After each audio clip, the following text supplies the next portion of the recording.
The following is a presentation of iRacing.com Motorsports Simulations on LSRTV, the voice of sim racing.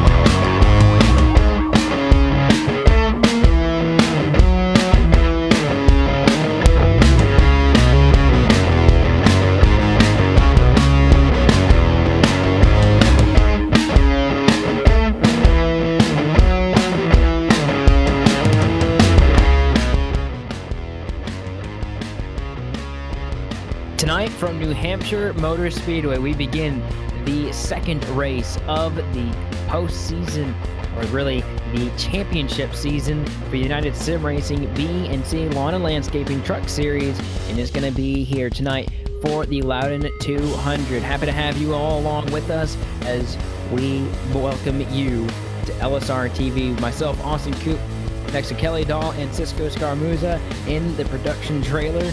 151 laps tonight, 151 miles at this very, very flat track here at Kelly. Seth Foudy won the first race, and it was his first race of the season for the championship hunt. And there'll be three drivers out of contention after this one's all over. And for some of these guys, it's going to be a long trek to go. Yeah, it's definitely a huge race for all these guys that are still involved in the championship. I mean, you don't want to leave things to the last minute. And our next elimination race is actually next week at Dover. So those guys that are on the bubble are definitely going to be pushing hard, trying to get as many points as they can tonight, so they don't have to try to win it next week in Dover. Yeah, and a win doesn't actually get you in. You have to actually get your point way in. And then speaking of points, Aaron Bennett and Seth Foudy are tied. And you'd think after one race, how would that happen? Well, one driver won. The other driver led the most laps, Aaron Bennett being the one who led the most laps. Seth Foudy got the win, so he would have the advantage going into the end, but tie really isn't going to matter when you're talking about 12 drivers and 9 of them are going to advance. So as follows: Aaron Bennett, Seth Foudy, they're tied for first, and then third, Justin Michael.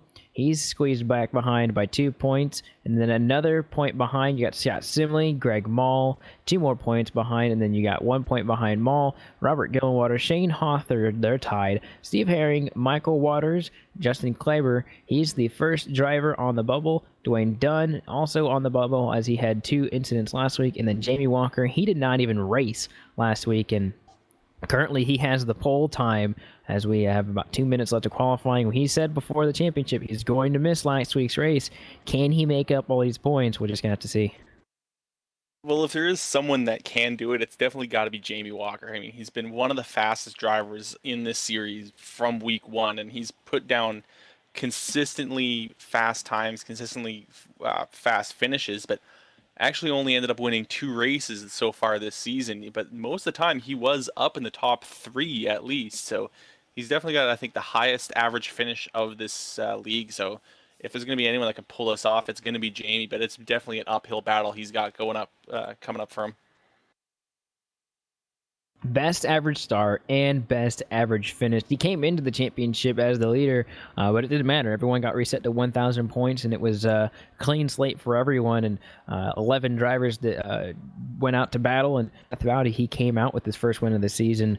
And of course, we saw that battle. It was one of the best battles we'd seen in quite a while at the Chicagoland Speedway, and definitely was one that you had to watch to the very end to see how close it was really going to be. It looked like Aaron Bennett had the grip hold on this track.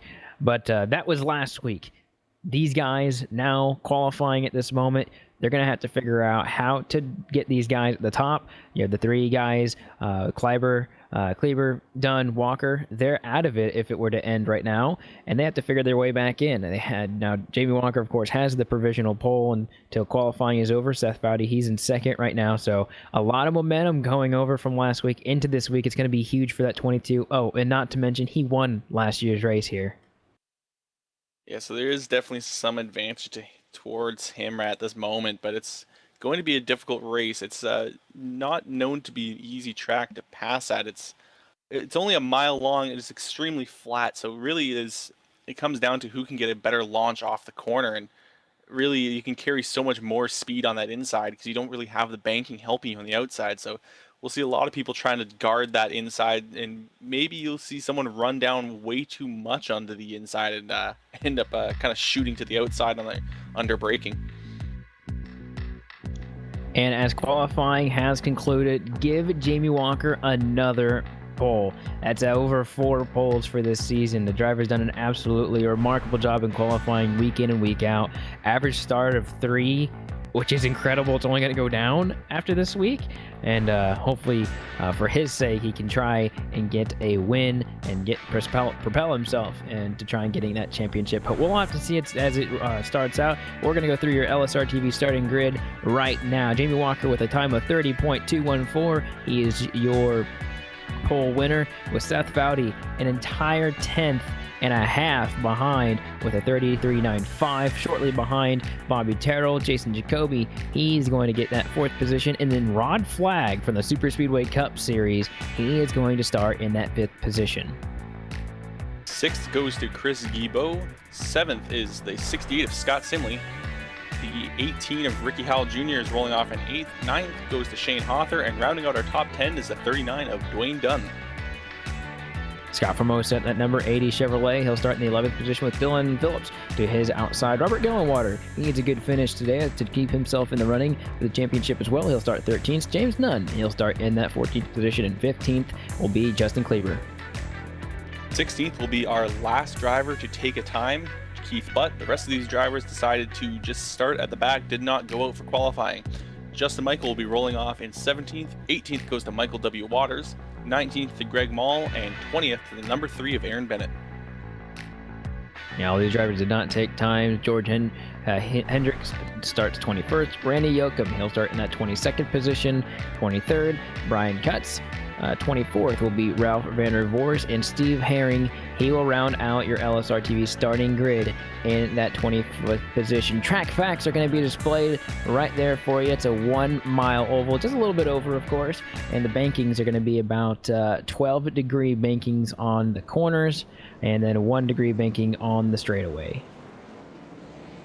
Yeah, definitely very flat. It's actually progressive banking that we've got on this track, so that inside isn't quite as banked as the outside, but it's not going to be too much of a difference because it's only a 5-degree difference between that inside line and that outside line. So really it's the fastest way around this track is most likely going to be that inside. We're really going to see that section of the track rubber up, and maybe at that point, if the track does rubber up, gets a little warm, you might be able to see these guys be a bit further out, but definitely that they're going to be trying to hug that inside as much as they can.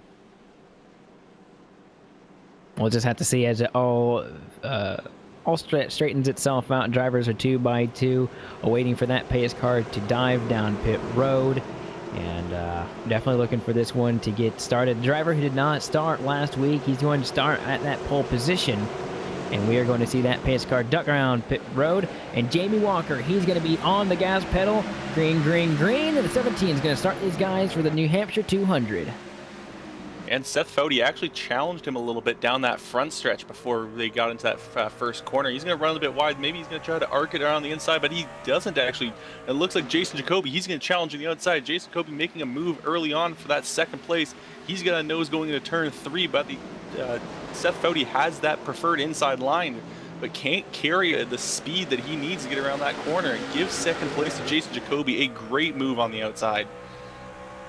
Yeah, and Jacoby got 2 positions in 1 corner, basically. He made the pass on the 22 and completed it in the next corner. Look at these guys going all the way to the top. Look at the 5 of Chris Guibault. He's in the 6th. He started 6th. He's all the way at the 4th. Look at a little bit behind him, a little bit of calamity, a little bit of bumping right behind him. That's Ricky Howell Jr. Rod Flagg's involved a little bit in that as well. And not used to really going left and getting on the brakes, but doing a good job here, still in the top 10 and he's lost a few positions. Definitely going to have to get a hold of that truck. Almost going 3 wide, that 68 of Scott Simley trying to make it go that way, but backs off a little bit. Battle for the top 5, though, starting to also get a little bit interesting with the number 94 of Bobby Terrell, the 5 of Chris Cabot, Ricky Howell Jr. They're also going to go 3 wide off the corner, and they will. 3 wide going on the back straightaway. 18 does not have the momentum in the 5, and the 18 going to battle with the 94. And 94 looks like he got a little bit of a tag from the 5. 5 nearly gets run into by the 18. They are door to door now, coming off of turn number 4. The 5 into the wall, actually, but the 18 getting a great launch now. He's going to challenge up the inside of the 94 of Bobby Terrell. They're going to be door to door coming through turn number 1. He's going to 18 slides up the track. Looks like he got a little loose, but he's still able to hold on to it. Uses the 94 to straighten his truck out and gets a great launch off the corner to nearly clear the 94 now going into the turn 3, but we have a caution on the track. 93 of Justin Kleiber and the looks like the 75 of James Nunn involved on the back straightaway. Not clear exactly what happened, but it's probably going to be a little bit of touch and go on the exit of the corner. Looks like the 75 thought that he was a little bit tight off the corner, let off the gas a little bit, and then just got ran into off the turns number 2. You'll see that in the replay. Yeah, it looks like Justin Kleber just tracked out a little too far, and he is going to claim the caution, so he will be sent to the back of the field, which I think they already were after that caution. But yeah, definitely the 93, just a little tap. I mean, I think both trucks are fine. They just slid out. Neither of them got into the wall, and it didn't seem like that heavy of contact. So hopefully we'll still see these guys keep going, and I think they'll still be in this race. I'd be surprised if a lot of drivers came down pit road, but look at the front 2 drivers. Oh, look at Seth Foudy. He faked him out, but looks like just about everyone else is going to come back in. No, we're going to have some comers, some goers. I think the last driver to stay out is the 33 of Keith Butt, and the rest of them are going to come down and get service. 2 or 4 tires, I'd say. If you're going to come down, you might as well get 4. Yeah, we'll have to see what the strategy call will be exactly, but I mean, if you're already going to be moving to the back, you might as well take all 4 tires. It's not like they were out there for that long, though. We only got 4 laps, really, before that caution came out. And looking at the times, and looks like these guys, a lot of them will take 4 tires. Ricky Howell Jr. will be the first one to go off, and Rod Flag following right behind him, but it's really going to put them back to the field. We'll have to see if they can use those tires to their advantage, but I don't think it'll be that much the speed advantage at this point in time.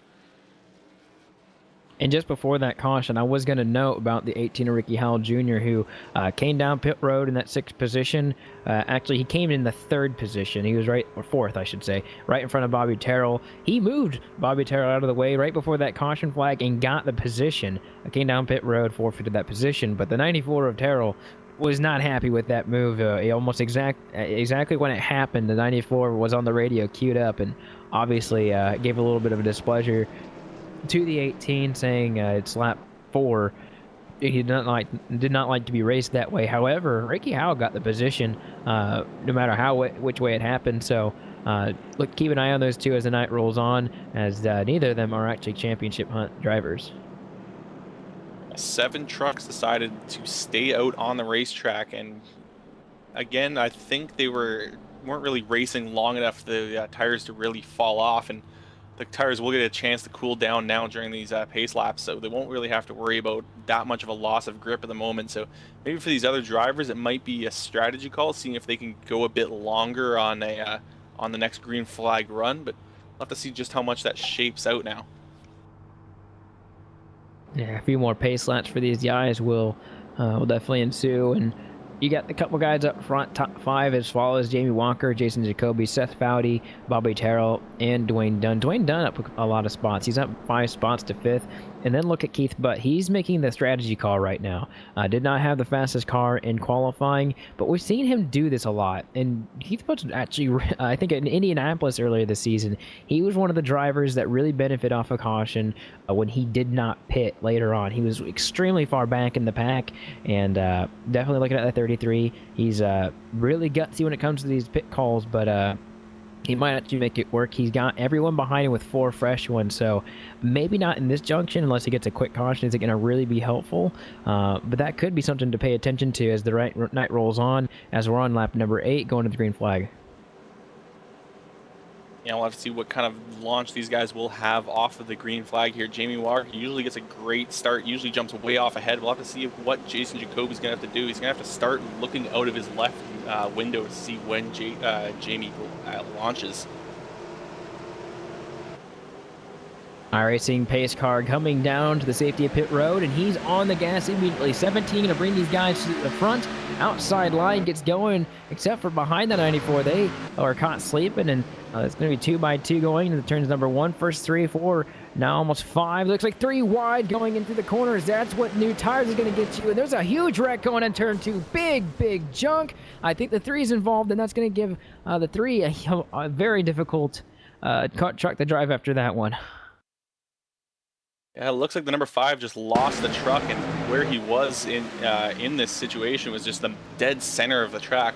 So once that truck was sideways, people really didn't have much room to go to, and the people scattered high and low, got into each other, and there was at least 4 or 5 trucks caught up in that, maybe even 6 or 7. So some heavy damage for a few of these trucks, including the number 5. He got T-boned pretty hard there, so he'll claim that caution, and he's going to be moving to the back. And a lot of these guys now are going to have a struggle for the rest of this race, because there's still a lot of time left in this race. Gillenwater and Aaron Bennett, 2 of many drivers in the championship hunt that were involved in this accident. And I think that's just about it. It looks like the 93 may have got into it a little bit with the 55. Somehow did not get any damage. Michael Waters, he actually had to go through the grass in order to not receive any damage. But you're going to see a lot of drivers come down pit road. Some of them came and got tires, did not get, are going to come down and get tires, didn't get any damage from that. They just want the best rubber on their trucks as possible. As there's going to be a lot of these drivers that are going to try and get repairs as well. But Aaron Bennett already 1 lap down, as he was your points leader, but not anymore. I mean, he does get the little bit of a solace in the fact that he was leading the points coming into this race, so I don't think just one bad result will drop him completely out of this chase hunt. So, I mean, he can still come back next week and get a good run at Dover, but I don't know if his race is quite done tonight. He might be able to get that truck fixed up, but it looked like there was some heavy damage to that truck, so I don't expect a good finish from him tonight. I mean, it's not too bad on the front end, but the rear end of that truck is really jacked up. Yeah, he had to take an iRacing tow in order to get back to pit and to the pits, which means that the car was basically undrivable, and that's typically a 20-minute repair at the minimum. So we're just gonna have to keep our eyes on that 3 and a lot of other chase drivers. But one chase driver that is extremely happy right now is at 17 at Jamie Walker, and any of these guys that came down pit road to try and just stay out on the tires, and hopefully there was enough buffer behind them, and it worked out. The 17, the 1, the 22, they're still out front, still where they were, and still being able to fight for this lead. And they're definitely running to their own strategy at this point. I don't think they're going to really let the cautions bother them at this point in time. They're just going to run to where their fuel window is, where their tire window is, and that's when they're going to pit. I mean, I don't think they're going to.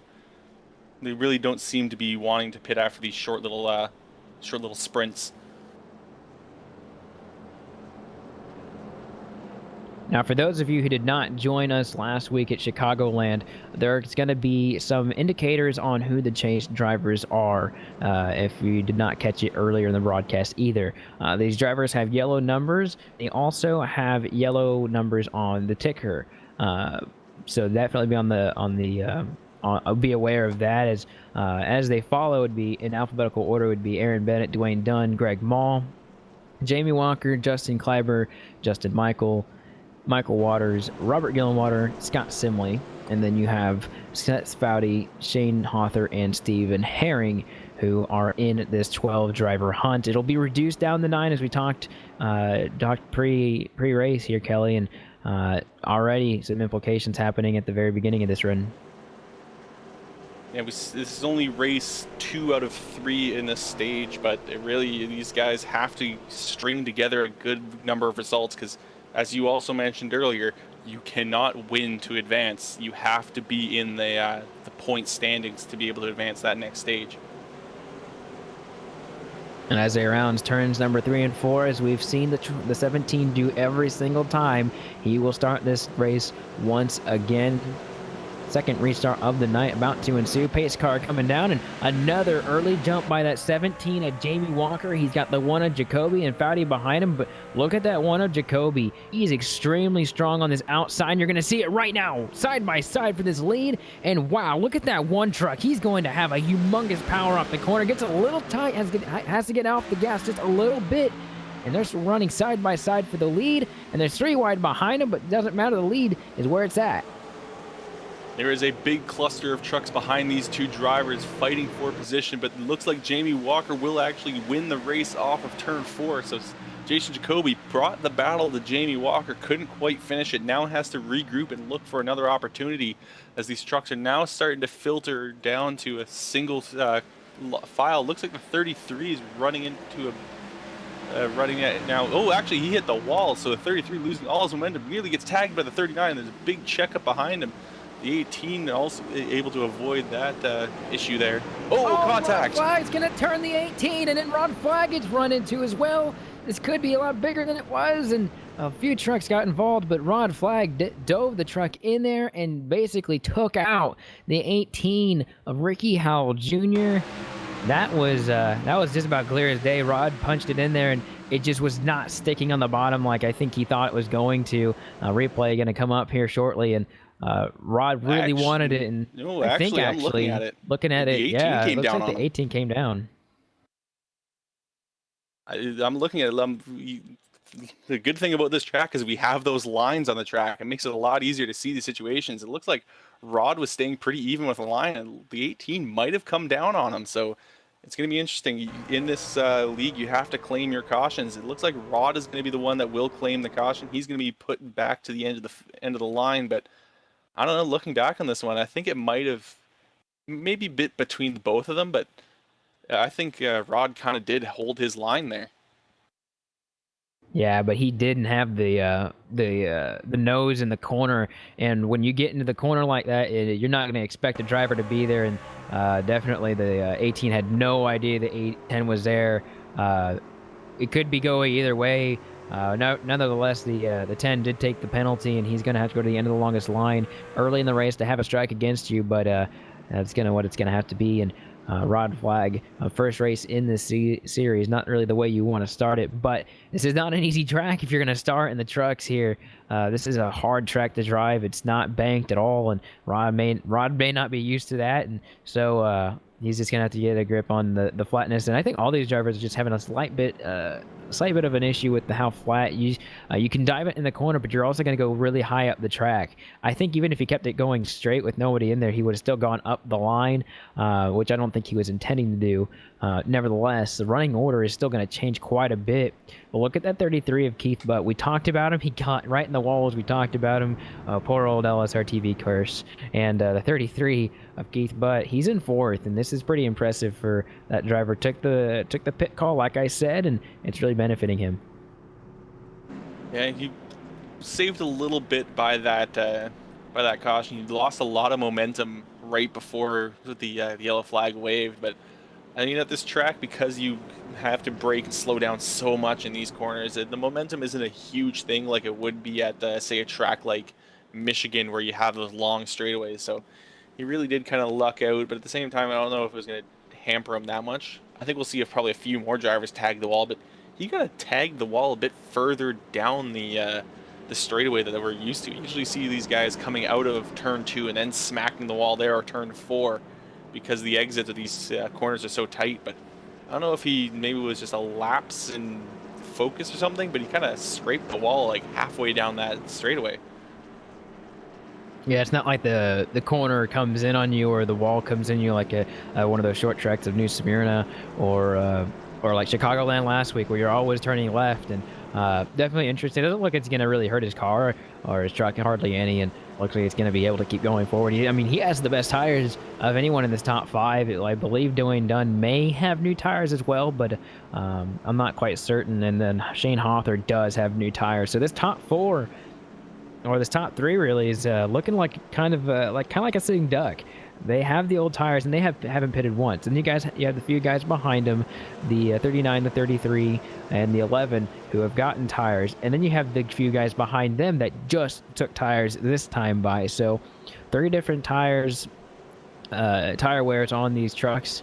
And then you also have the guys with damage as well. So a lot of basically a little bit of a melting pot of tire rubber within these guys here at the front and the back.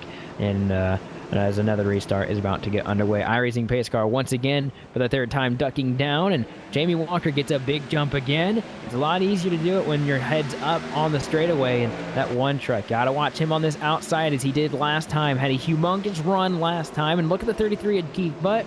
He's going to get by the 22 fairly easy as the front two are still side by side, and the 3 of Keith Butt, he's going to have a little bit of an issue getting off the corners. The front two get away from him. And it looked like Jason Jacoby scraped the wall coming off of turn 2, so that kind of hurt him there. He's actually going to get right up to the bumper of Jamie Walker, looking to see if he's going to cut underneath. He tries to cross him over, but Jamie Walker carries enough speed and was able to hold up that one just enough to prevent him from doing that crossover. Looking back in the field, we get the 39, Dwayne Dunn battling with Seth Fody right now. Seth Fody going way up the track this time. He's going to keep that thing down enough to not get on the wall, but he's still side by side with the 39. 39 with a bit of advantage, nearly half a truck length ahead. And they are now completely even up going into turns 3 and 4. Yeah, I can't forget that 22 of Seth Foudy won the race last year, so having a little bit of a struggle right now, but at the same time, he knows how to get it done here as he did last year. It looks like the 33 truck's not able to really catch these guys out front. Seems like on those new tires, he was really able to get what he wanted, but he's also running a completely different line than some of these drivers. You can see that these drivers are going up to that second asphalt area up the track, and it's where the grip's at, it seems, for the guys behind these leaders. The leaders are in the gray, and most of the other drivers, they're up towards the black part of the track, and you can definitely see it right there, the difference between the lines. And you can run so many different lines of the track like this. Seth Foudy almost on the wall. He's going to go to the inside of Keith Butt right here in turns number 1. He's going to have the nose in. Is he going to be able to make the pass? Probably not. They almost have contact right there as behind them. Oh, look at these guys right back up. 33-22 still having a race, and the 22 gets in contact with the 33.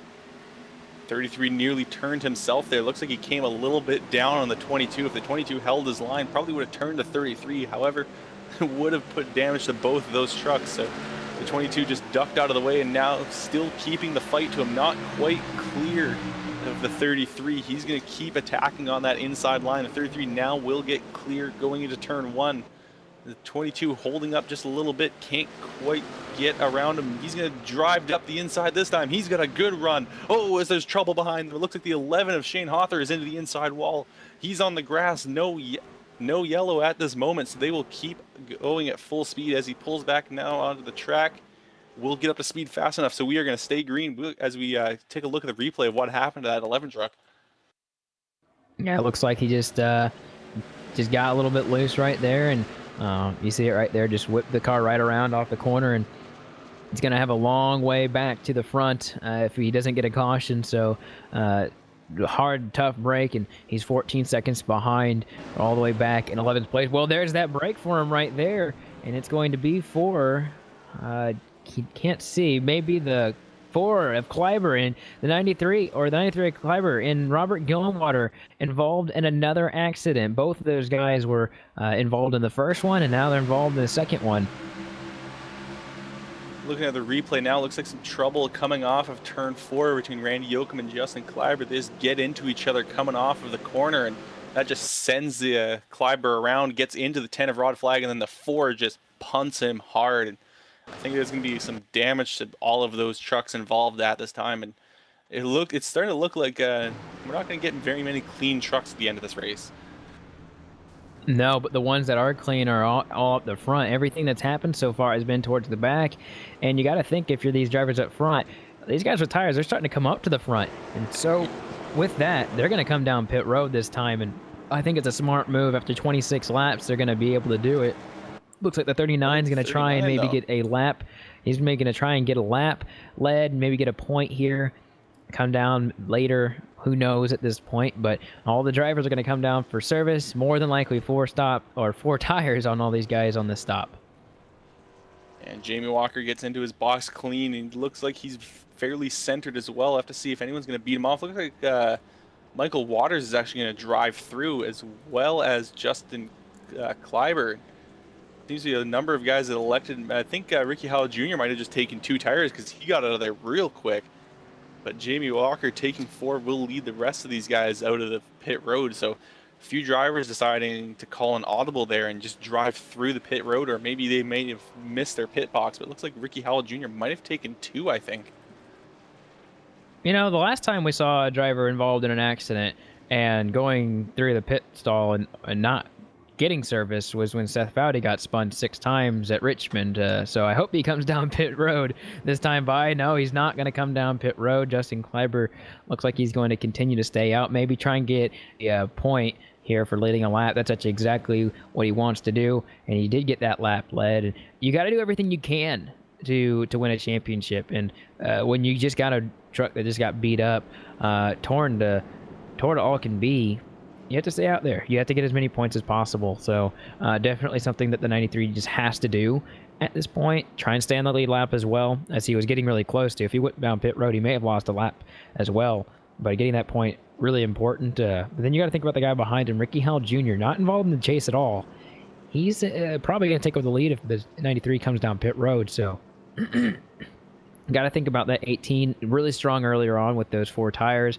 Got spun around by Rod Flag, and eyes right back up there towards the front.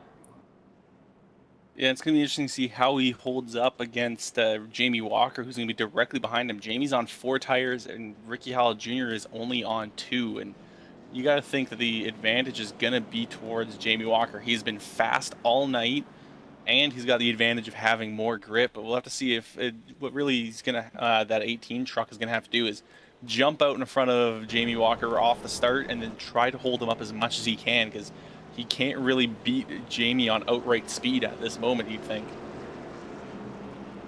Yeah, with the tire strategy, you're going to be able to get harder into the corner, but off the exit, you're going to have to be a little bit easier. Otherwise, you're going to send that car right around, and we've already seen that once today, and I wouldn't be surprised if we saw it happen again, especially on an imbalanced truck at this point.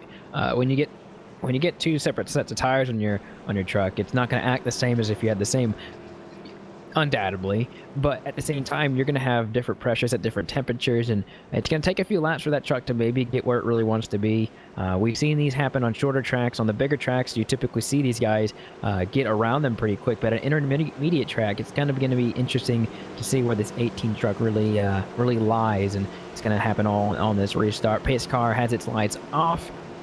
It's going to come down to the safety of pit road, and the 18 is going to start right about now. He takes a later approach than the 17. It's going to actually work out beautifully for him. He's going to get a truck length between himself and the 17 for this restart. That was exactly what he needed to do on this start, and he's going to now have to race with his eyes on his mirrors, as Jamie Walker already getting a great launch off the corner. Jamie Walker looking to the inside, but lost a bit of his run getting up in between behind the 18. He's going to dive immediately through that corner. Jamie will take the lead and clear him. It looks like the 1 now of Jason Jacoby. He's actually going to tag him. The 18 is around. Caution is out. The 18 facing the wrong direction at this moment, but looks like he hasn't been hit. Oh, I see a 68. He got into the wall. Someone hit 68. Scott Simley lost control of his truck trying to avoid that accident. He's got some heavy damage on that truck after hitting the wall hard. Yeah, it's hard to say which one of those two is at fault, but the 18 was not going to give up right there, and the 1 got into him. And I'd say with the replay coming up, it's every driver did an amazing job of not getting into him. It's really unfortunate that Scott Simley, that number 68, got involved and hit the 77 on the inside. That's going to look to be actually pretty bad damage looking at it again.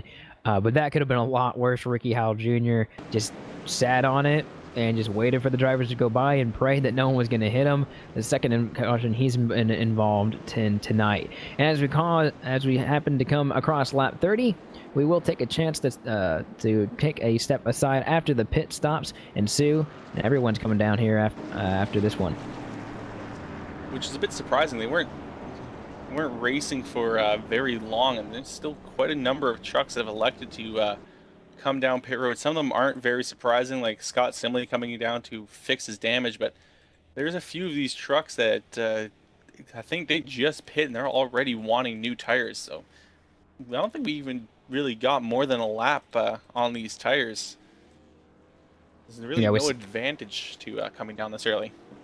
Yeah, we saw it earlier with about maybe 1 or 2 corners. So with 3 or 4, I'd say it's basically the same strategy for a lot of these guys. Get as much rubber of an advantage as possible. And with that, we'll take a chance to take a step aside for just a moment. You're watching LSR TV, the voice of sim racing.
Welcome back to New Hampshire Motor Speedway, where Jamie Walker has regained the lead after a quite an exciting restart on that last one. Just lasted about 3 or 4 corners before the 18 got spun, or the 18 spun the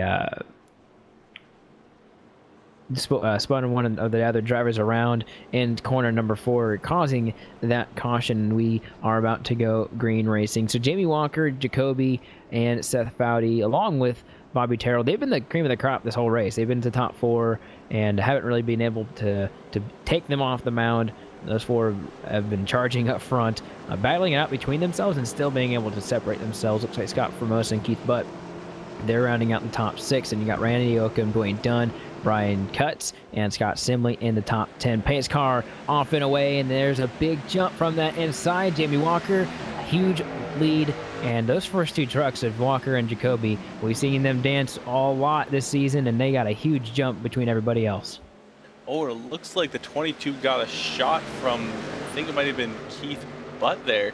Keith Butt just tagged him coming through the corner, but 22 will get the run off the corner. There's a few of these guys battling hard just behind these front 2 trucks. Jason Jacoby and Jamie Walker almost seem to be on a class of their own. Every time we get these starts, there's immediately a gap between those 2 and the guys fighting out behind them, and it's kind of surprising to see such a huge gap actually that really is forming. Yeah, and look at the 22. He would have lost that position if he did not come down the track and give the 33 a little bit of a bump. But at the same time, he got pushed to the corner and then was driven 3 wide. And 22 did not appreciate that. I don't know if it was intentional or not to come down the track, but he did do so. And looked at back at the 33 Keith, but he's going to be passed on the outside by a lot of drivers. He's lost a lot of momentum. Looks like the 39 and the 80, that's going to be done. And Formosa, they're both going to get by him right there. He's going to fall to 7th after starting 4th on this grid. And for a driver who got himself all the way up there from 16th, he's fallen back. And just since I've seen that truck has the speed. He's just not getting a good launch off the corner. He can carry some good speed throughout the middle of the corner on that inside line, but he's just not getting on the throttle as well as these other guys on the outside, and they are just tearing off behind them. And there really is seeming to be a good line forming that's not too far in the middle, not too far on the outside, but it's kind of seeming like if you can get your nose even up with someone on the outside, you might be able to beat them off the corner by just using that, by holding the other person down and not giving them as good of a run off the corner. And after these restarts, this is a big track position as you're watching the 33 try and battle the 80 back for another spot. The inside's really a hard place to pass, so you got to try and get them off the launch. Getting them in the middle, basically you can just go to the outside and run the longer route and be able to pass these guys. One way to get past somebody is to try the very outside, and it does sometimes work, but look behind him. It looks like Randy Yoakum's doing a little bit of battle with Brian Cutts there for a top 10 position. Then you have Ricky Howell Jr. trying to get back into that top 10 as well, trying to make it back into the top 5, really. That 18 truck has looked really, really strong as you're watching the number 2 of Randy Yoakum go really high up the track, and he's going to lose a lot of ground, and that's going to be an easy pass for the 18 going to the stripe. Actually, Brian Cutts that was all the way up there. Now he's actually in a battle with Rod Flagg here. Looks like Rod goes way down the track trying to get around him, and it looks like that will be an advantage for, as we've mentioned, coming off the corner. They're actually going to be almost even, but the 4 is going to get, or the 04, sorry, is going to get just a bit ahead now. Looks like the 18, though, he's going to make an attempt on Randy Yoakum. Can't quite get that speed around the outside, and now he's going to try to launch off that off the corner, kind of diamonding it really through turns 3 and 4. Yeah, look at the 39 and the 94 doing battle right there. There's Bobby Terrell and Dwayne Dunn. Dwayne Dunn's going to get the position almost out of the corner. I think those two might have actually tangled right there in turns 1 and 2, and a little bit of exchange on the radio, and still talking about what happened. But look at these drivers. They're traversing through the middle of the corner at the very tip of that black part of the track, and then being able to come down. So they're really going up the track. It's almost the opposite of what you would normally see at an apex of a corner. So seeing the guys try the very outside, they're trying to keep their momentum. And just like you said, it's a momentum-based track, and if you lose any of it, it's really going to break. These straightaways are so long and the corners are so slow that when you get off the corner, like you said, your launch is so important. And I think that 39 is starting to figure something out as he got around the 94. I don't think it's so much momentum as just trying to figure out how early can they get on that throttle, and if they, some of them, it's not quite a very like drastic diamonding of the corner, but you see them, they go up the track a little bit on entry, then as they come down off the corner, they try to force that truck down as low as they can while getting on the throttle, because they know as soon as they get on the throttle, that thing's going to wash out. So it's really just trying to maximize that straightaway speed and get that truck to be able to launch around the outside of another driver. Yeah, the only guys who really aren't battling is that top 3 of Walker, Jacoby, and Foudy. They're, like you said, kind of in a league of their own, especially the front 2. They're about 5/10, and you got another second between those guys and Seth Foudy. And then behind them, you have Dwayne Dunn Terrell doing battle. Then you have Keith Butt Simley doing battle. Then you have Formosa and Howell Jr. doing battle. It's just about 2-car battles everywhere. And if it got any bigger, then you see these guys drastically fall off. And I think at this point in the race, you might have to think to yourself, well, if I battle, I'm going to have these guys start to come up behind me, might catch me. And if I have these, and if I just maybe stay in line, maybe learn a thing or two from the way this guy drives. He may not drive the same way I drive, but maybe I could try something different. Maybe that's what the 94 is trying to think. And of course, maybe Simley and Butt are maybe doing the same thing at this point in the race. You know, there's really these early stages of the race, you got to find what's working and what's not. I mean, you can run as many practice laps as you want. I mean, but you won't really know how those laps are gonna work once you get into a race situation. Because I mean, it could be fast on the short run, but you may just burn off those tires and it could be completely dead in the water once you get that long run. So we'll have to see how this works out. I mean, Jamie Walker, we see a lot of the time he'll have the fast laps, but as it rolls on, he usually kind of dies off once his tires burn out. So we'll have to see how that will affect him. We might maybe see a number of laps later on in this fuel run. Jason Jacoby might start catching up to him, but at this point in time, he's currently running 0.6 of a second ahead of Jason Jacoby. Yeah, it looks like a lot of drivers all over the place are going too wide in the entrance of the corners and just are not able to stick. I was watching Ricky Howell Jr. try that on Scott Formosa, and then Brian Cutts basically did the exact same thing in corner number 1 a lap ago.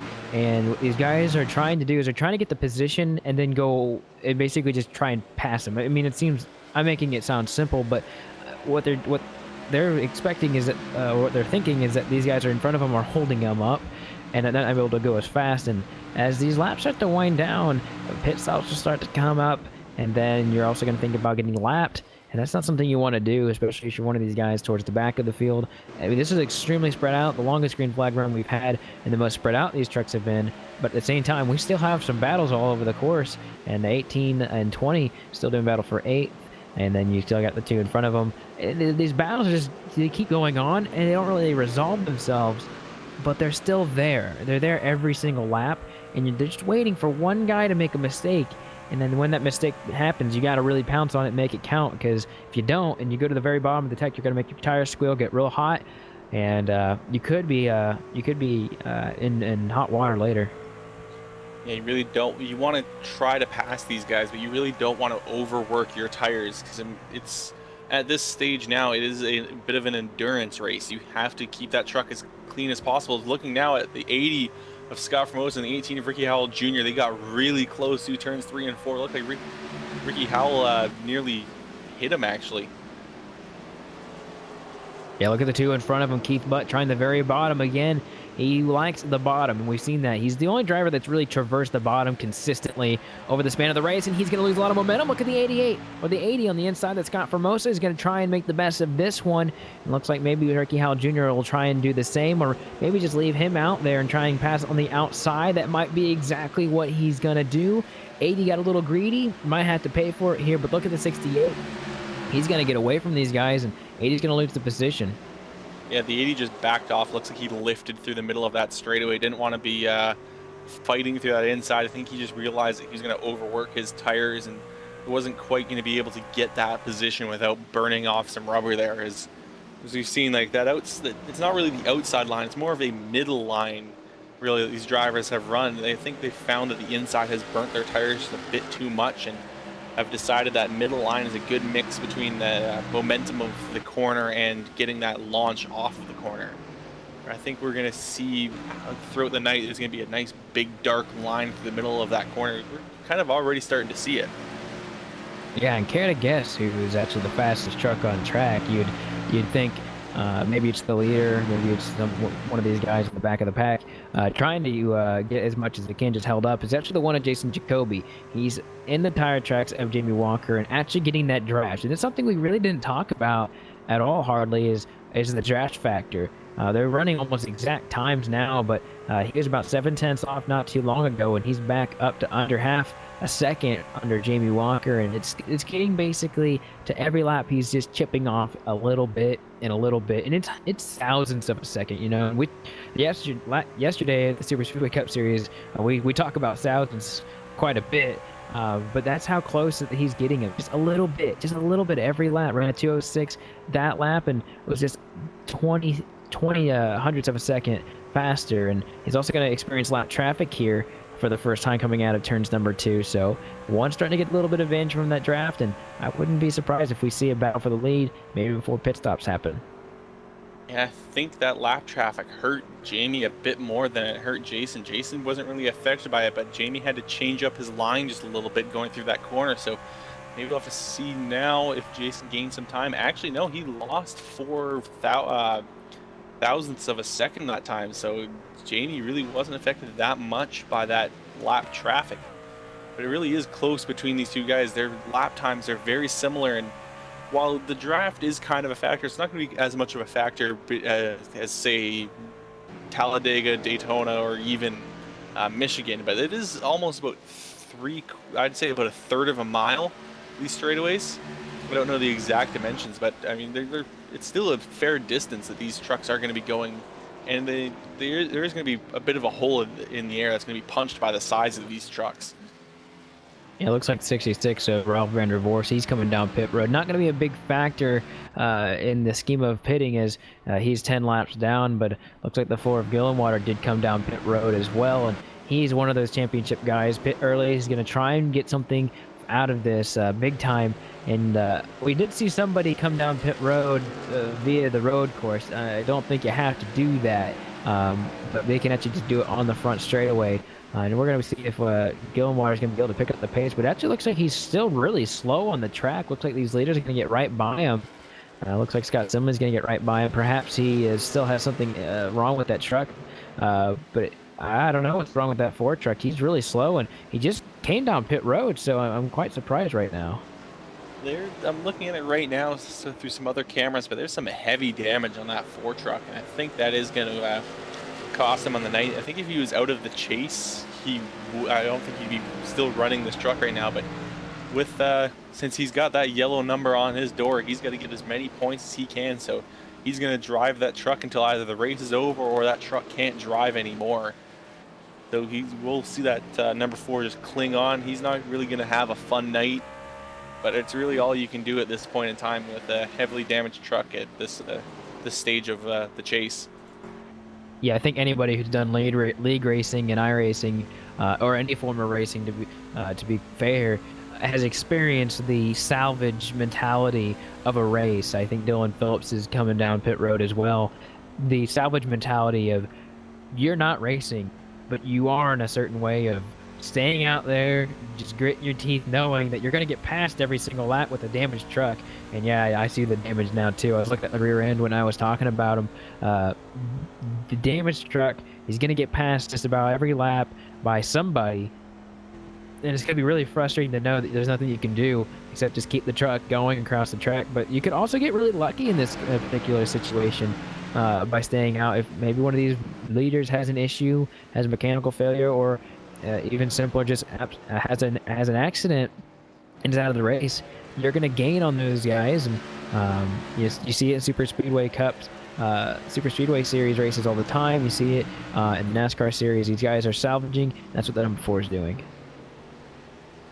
Yeah, there's unfortunately not much that truck can do, and a lot of these guys are in kind of a similar situation. Not much they can do to catch up to Jamie Walker and Jason Jacoby, as they're now nearly 5 seconds ahead of the rest of the field. The closest truck right now, Seth Foudy, is 5.3 seconds back of Jamie Walker, and that's nearly he's 5.3. Jason Jacoby is 0.6, so that makes it almost 5 whole seconds between Jason Jacoby and Seth Foudy. And now Seth Foudy's actually under a bit of pressure from Dwayne Dunn, who's worked his way up now to 4th place and now onto the bumper of that 3rd place truck. He's going to look for a way around. It might be on that inside, as we've seen him work the inside numerous times tonight. Yeah, I was noting that 39 of Dwayne Dunn have a really close look at that number 22, but it seemed like he backed off just a little bit. And we do see that here a lot too at this track is a lot of pushing and then letting your tires rest. This is a track where you cannot be 100% with the truck all the time, and you have to drive the track more than you drive the truck. If you drive the truck, you're going to probably burn the tires off. The truck just will not be able to respond because the tires will fall off so much. They won't have enough mechanical grip throughout the corner. But when you talk about trying to gain a position, the 39 tried it, was really close to getting it, and then realized that about the middle of the corner it wasn't going to happen, so salvaged what he could, got right behind the 22, because he can still stay in his draft, just still be about as fast, and in a certain side, you can think about fuel as well, and I'd say we're getting pretty close to the fuel window, almost getting about halfway as well, as these trucks are getting around the 64 this time. Yeah, these guys are going to have to start worrying about their strategy at this point. Going to have to wonder, when is it going to be worth it to come down and get fresh tires on that truck? How much grip do they have left on those Goodyears? And some of these guys now are slowing down a little bit. As I said, like Seth Foudy, he was actually getting kind of close to Jason Jacoby earlier on. He was within 2 seconds, but now he's dropped back to over 5 seconds back. Is actually talking about Jason Jacoby. He's started to chip away a little bit on that lead of Jamie Walker. He's now down to just 0.4 back of Jamie Walker, and either Jamie just couldn't quite get his line hooked up, or Jason just found a bit more speed, as we're now maybe gonna have a battle for the lead within the next few laps if Jason can keep this pace up. These two are so consistent, though. It's hard to notice that is happening. The chipping away of the lead, and here he goes again, losing it just a little bit. And if you lose it just a little bit, it'll then become a bigger gap of 2 more tenths, which is actually quite a small distance for everybody else. But the one car is trying to do everything he can, I think, just to maybe get to the pit stops, because that's kind of the biggest point, or the biggest turnaround that we're going to see up to this point that didn't have a restart involved with it, is if he can come down pit road and beat Jamie Walker and get in front of him. That's going to be a big deal as well. As we're talking, the 18 of Ricky Howell Jr. is making a move on Scott Simley. He tried to go through turns 3 and 4 on the inside. He's going to make an attempt again in turns 1 and 2. Dives it up the inside. They're completely even up. There's going to be an advantage to the 68 off the corner, but he's going to wash up the track a little bit. Has to get off the throttle to keep off of the wall, and the 18 now will slide himself up into 6th place. Yeah, good move by the 18. We know that truck's strong, and we know that the guy behind him now, Scott Simley, is fighting for a championship, is going to be really feeding off of some of the issues they're having, and always could use a little bit of help when it comes to getting into the next round. 3 drivers are going to be knocked off, and the 2 drivers that really need a big helping hand is Dwayne Dunn and Jamie Walker, and they just happen to be in the top 5, basically getting the best at what they can do. Jamie Walker doing he can't do any better than winning the race, and a lot of the times you say you have to just run your own race. You can't really worry about everyone else. If all the other chase drivers finished dead last and he won, then he'd be extremely happy, but you can't think about it like that. You have to always try and win and get there, and Jason Jacoby is starting to fall off a little bit more again, kind of having a sigh. It's almost like these drivers are sighing. They're getting a little bit, then losing a little bit, and getting a little bit and losing a little bit. It seems to be happening with almost every driver at this point. And as I mentioned earlier, Jamie's not always known for being fast on those worn tires, but it looks like tonight he is just fast in general on this track. These trucks have definitely got to have lost a lot of grip at this point in time. As I'm looking through the times now, I mean, as they started this last run, Jason Jacoby, he was running about 30.6s. He's now running 31.6s. So they've lost a full second on their lap times at this point. But Jamie Walker still running consistently, still running quickly, and he's now opening up that gap on Jason Jacoby even more. He's now pulled it up to 0.8 of a second. Yeah, running around lap number 68, 69 actually, and at this point we do want to give a big shout out to our friends at Joel Real Timing. Coverage of the United Sim Racing B and C Lawn and Landscaping Truck Series is brought to you by Joel Real Timing, the official timing software of LSRTV. Get it today at joel-real-timing.com, and we use Joel Real Timing here at LSRTV for the ticker service and for the pit stops, and kind of helps us in the cars as well when me and Kelly race on our Monday and Friday nights. Yeah, it's definitely useful to see a little bit less math to do while you're inside of the truck. You can focus a bit more on racing. As Jamie Walker definitely focusing more on his racing than he is on math. And he could be sitting there trying to think of where each other driver is, but he seems to definitely be just more in tune with running as fast as he possibly can. He's now opening up that gap to nearly a full second between Jason Jacoby and Seth Foudy. Now is actually nearly 7 seconds. So while these two are on an island, it's starting, that gap between Jamie Walker and Jason Jacoby's opening up even more. And Dwayne Dunn just got around the number 22 of Seth Foudy. It was really close off of turns number 2, and I don't think Seth Foudy really wanted to give it up, but I think at this stage in the race that the number 39 knows if you can get a position this late in the run, you might as well try for it. Actually, I wonder about that. Looks like the 22 is going to come down pit road. He's the first of many, and look at Scott Formosa. He's also going to come down pit road, and this is going to be the start of pit stops. Watching that number 22 SpongeBob machine come down for service. You have to wonder how these other drivers are going to react, if anyone's going to answer the call this time by. Jamie Walker is going to exit low, and he will come down this time. So Jamie Walker now into the pits. Jason Jacoby takes over the race lead for the moment. Yeah, that's going to be the first time Jacoby's actually got the lead today. Not many drivers have gotten that lead.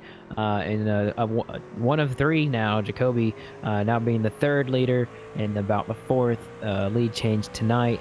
And it's going to start shaking everything up. Greg Mall's going to still be out there behind him, but the next driver you're going to see is going to be quite some time away on the lead lap. I think Dwayne Dunn is actually the next driver. He's 7+ seconds back. And Jacoby, he's not coming down this time, but Dwayne Dunn showing a very early entrance into pit road, almost too early compared to everyone else. Look at behind him. Wow, look at Ricky Howell Jr. just eat up all of that time that he lost to him earlier. That was an incredible pit entrance by the 18. You can see the big difference between those two coming in the time that the 39 lost and the time that the 18 gained right there. Yeah, the 39 definitely backed his truck down extremely early, getting it to pace speed, or pretty much while he was still in the corner. While the 18 finished his corner strong and then jammed on the brakes to get in there. So it was a great entry by Ricky Howell Jr. And the one of Jason Jacoby is staying out there. Rod Flag also staying out there for the time being. Those are the only two drivers that appear to be trying this strategy. Everyone's going to be lapped if Rod Flag doesn't come down, which he's getting close to being lapped anyways. But you're actually seeing Jamie Walker about to unlap himself this time and coming out of corner number 4, coming in the straightaway. It's still going to be Jacoby at the line, but Walker getting very close. Only 2 trucks on the lead lap. And actually, I'm trying to find that number 10 truck and see where he's at. He's actually in corner number 3 at the moment, but Jamie Walker got his lap back the old-fashioned way. Yeah, I think Jason Jacoby's going to have to answer now and come down pit road. I mean, he got a first-hand experience of just how much faster that 17 truck is now, and it looks like he's slowing up off the corner. Yep, there he goes off of turn number 4. He's going to dive down to the inside, and he's going to come down for pit service this time. Yeah, one of the last trucks to finally come down, and I do believe Rod Flag will still stay out there despite being only 10 seconds in front of Jamie Walker on not taking a tie or not taking a pit stop at this point. So he's going to stay out there, possibly get a lap lead. Unsure when that 10 truck's going to come down. Possibly what he's going to be trying to do is maybe bank on a caution, because there was a big cluster of cars coming out of turn number 2 just a few laps ago. So we'll have to see how that all pans out, as still trying to do everything he can maybe to get an advantage. But you're seeing Jason Jacoby right now come out of pit road, and Jamie Walker, he's in turns number 2. That's a massive, massive gap between those two, and that's just going to show you what those new tires can do. Yeah, Jason Jacoby definitely left that way too long. I mean, Jamie Walker got by him on the track before he decided to come down. He lost so much time by leaving that pit stop to pretty much the last minute, and it's really going to cost him in the long run, as Jamie Walker now will take over the lead shortly. I mean, Rod Flag is still out there, but that truck has got to come down pit road soon. I mean, Jamie Walker is also only 7 seconds back, and with those fresh tires and Jamie Walker's speed, I think he'll be able to close that gap within just a few laps.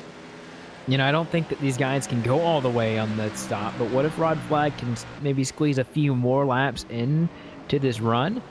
And it might be possible that 10's trying to do something that nobody else is, and try and get that truck to get some good gas mileage. I hear those Toyota trucks do get some good gas mileage, so maybe Rod Flag is trying to feel the same way about it.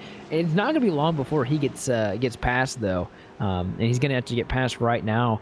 It looks like that's going to be the number 11 of Shane Hawther, who's actually trying to get his lap back. That is a battle to get the back on the 1 lap down and fight for a lucky dog position, which is always extremely important for these chase drivers. But still staying out there. I have no idea how long it's going to be for that 10, but he called it. Got to come down this time by calling it out on the radio. Yeah, Rod Flag will now give up that race lead, and like you said, he may be trying to shorten his, remove 1 pit stop from how many stops he needs to do, and it really, to catch Jamie Walker, that's going to be how you're going to have to do it. Jamie has not been passed on the track at all tonight, and now taking over the race lead, he's 3 seconds up on Jason Jacoby, so a big gap between those 2 trucks right now, and that is the closest truck to him at this point, so there is really no pressure on Jamie at this point. And as we get to this point in the race, we're going to go to your iRacing Midway Race Break, brought to you by iRacing, the world's premier online racing game with professionally organized racing from NASCAR, IndyCar, IMSA, World of Outlaws, and more. We're going to go through your current running order at this point. Jamie Walker, he is in the lead, leading the most laps, and he has actually broke that point to get the most points of the night if he were to win. Then you have Jason Jacoby in second. Bobby Terrell, he's in that 3rd position. Seth Fowdy's in 4th, running up the top 5. Scott Formosa, Dwayne Dunn in the 6th position. Scott Simley's in 7th. 8th, Ricky Howell Jr., Keith Butt is in that 9th position, and Brian Gutt, he's rounding out the top 10. Number 2 of Randy Yoakum sits in 11th. 12th is currently Michael W. Waters. Rod Flagg, our last truck on the lead lap after his pit stop, is now sitting in 13th. 14th, 1 lap down, is Stephen Herring. 15th, Justin Kleiber. Robert Gillenwater sits in 16th. 17th is Shane Hawther. Greg Ball sits 2 laps down, 18th. Dylan Phillips sitting in 19th, 3 laps down. I think he is the last truck running, as the rest of these trucks are many, many laps down. 20th, we see Ralph Vandervorst. 21st, James Nunn. 22nd, Chris Guibault. 23rd, Aaron Bennett. And 24th, George Hendricks. That's been a look at your iRacing Midway Race Break. For more information on the wide variety of sim racing possibilities online, visit iRacing.com to sign up today. For a limited time, you can now visit iRacing.com/World of Outlaws and take advantage for the exclusive promo codes and get yourself on iRacing with a 1-year membership for half off, or you can give it a try for 3 months for less than $5. So definitely, if you're not on the iRacing service, you have a wheel. Maybe it's not the best, but it's something to drive. Just give it a try. It's under $5, and I think I might get my old man to do it too. So if my old man gets on there, I think you guys can too. And that's going to be at iRacing.com/World of Outlaws. I'm not lying about that.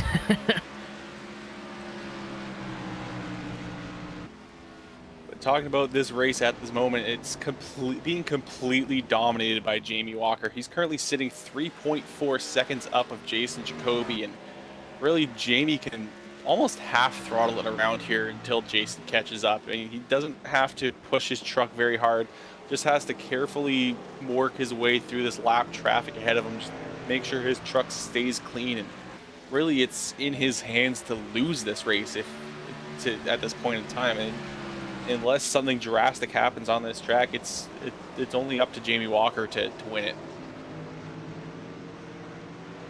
It's going to be a long race for some of these guys if they don't get a break at this point, and that break being a caution. 13 trucks on the lead lap, and Rod Flagg, he's the last truck. He's actually going to probably get away from the leader of Jamie Walker after this, but he's got some trucks to pass first, and I think Jamie Walker's not going to be able to really get these guys. Look at Rod Flagg trying to pass for position. That's the 55 right in front of him. That's Michael Waters right there, and he's got the fastest truck on the track. That's going to be the number 10, Rod Flagg. If he can just get around these guys, and if he can't, he's going to be behind the 17, and what he could possibly do is sit behind him and do everything he can to keep that first car lap down credential, and that's maybe what he's going to do. I'm not quite sure, but the 17 wants to get around him. There's a couple battles right here in front of the leader, and it's getting a little scary for that 17 truck at Jamie Walker.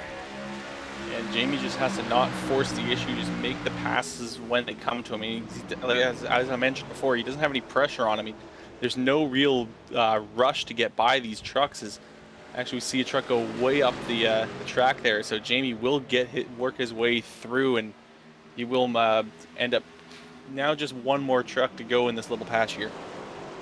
Yeah, Michael Waters is going to be the last truck he has to pass for quite some time. He doesn't have to pass him. What he could do is he could just bide his time until the one gets up there, then get going. But you never want to be stuck behind somebody. You never know what they're going to do, and you always want to try and beat everyone, especially when you come back from a week hiatus. The 17 had a family outing, and definitely wanted to.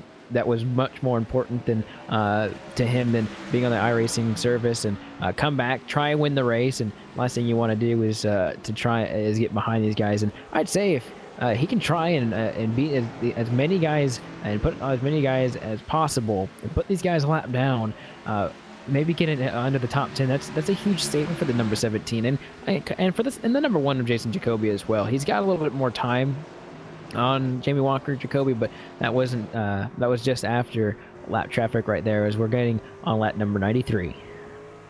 Yeah, Jamie's now worked his way through that little pack of lap traffic, and I think we will see those the split between Jason Jacoby and Jamie Walker kind of equalize there. I mean, Jason got a lot of time, but Jamie just took his time getting through those lap traffic. He never really pressured them all that much. You didn't hear him get on the radio yelling at them to get out of his way. He just kind of waited for his gap, just kind of worked his way through, because there's no reason for him to take a huge risk passing these guys when the next closest driver is multiple seconds behind him. But Now we're seeing 2.5 seconds splitting up the 17 and that one truck, and really it's after that is actually 8 seconds between Jason Jacoby and Bobby Terrell between second and third. Yeah, if Jacoby can't get Walker, it's going to be an extremely difficult night for everybody else to try and just get the most out of the night. Looks like we do have a car that's almost in the wall right there in front of him. That's Brian Cutts. He's in the 11th position, last car on the lead lap, and I don't know what happened to him, but he got really out of the groove and almost in the wall. But saved it, thankfully for Jamie Walker. I'm sure he's extremely happy that did not end up into a caution. But as we are starting to slow the pace down with that number 04, we'll take a little bit of our own break of our own and be on the other side of things after a short commercial break, as we'll see you on the other side.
Under caution here at the New Hampshire Motor Speedway, and we said if there wasn't a caution, it was really kind of a getaway for that 17 at Jamie Walker, and for him, it's kind of a bummer because he's going to have all these guys back on his trail, and we're going to have a replay of what happened here.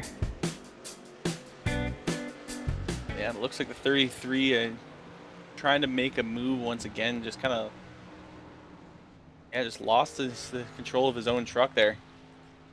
And it looked like he was just running his normal line, and he came off the corner, just a bit of a wiggle. He tried to save it, eased up on the truck, and just ended up spinning around. Don't think there's any damage to him. He was able to slow that truck up quite a bit as he was spinning, and just kind of came to rest on that inside wall. And as the caution does ensue, we're going to have just about every single car on the lead lap come down, get service, all 4 tires. You'd be insane if you wanted to go 2 for as long as those runs were. And it doesn't matter which time you pitted, everyone's going to get basically a reset on this one. Looks like Rod Flag was the first car a lap down, so he will get that lap back. And the running order is pretty similar as it was before those green flag stops. Actually, it's still going to be Walker, Jacoby, Terrell, Dunn. And for most, it looks like Seth Fowdy is the only one who's no longer in the top 5 that's been there all day as he sits in 6th place. But huge shakeup, Kelly, and to all the viewers at home, as we were on a commercial break, I said, what happens if they're a caution? And not even a half second later, just it came out, and it's kind of interesting how these LSRTV curses happen.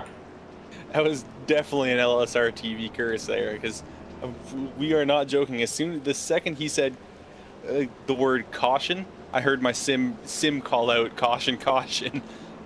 It was just as he finished that word. It was perfect timing. Hopefully we could get a recording of our little behind the scenes there and be able to maybe show someone what happened at that time.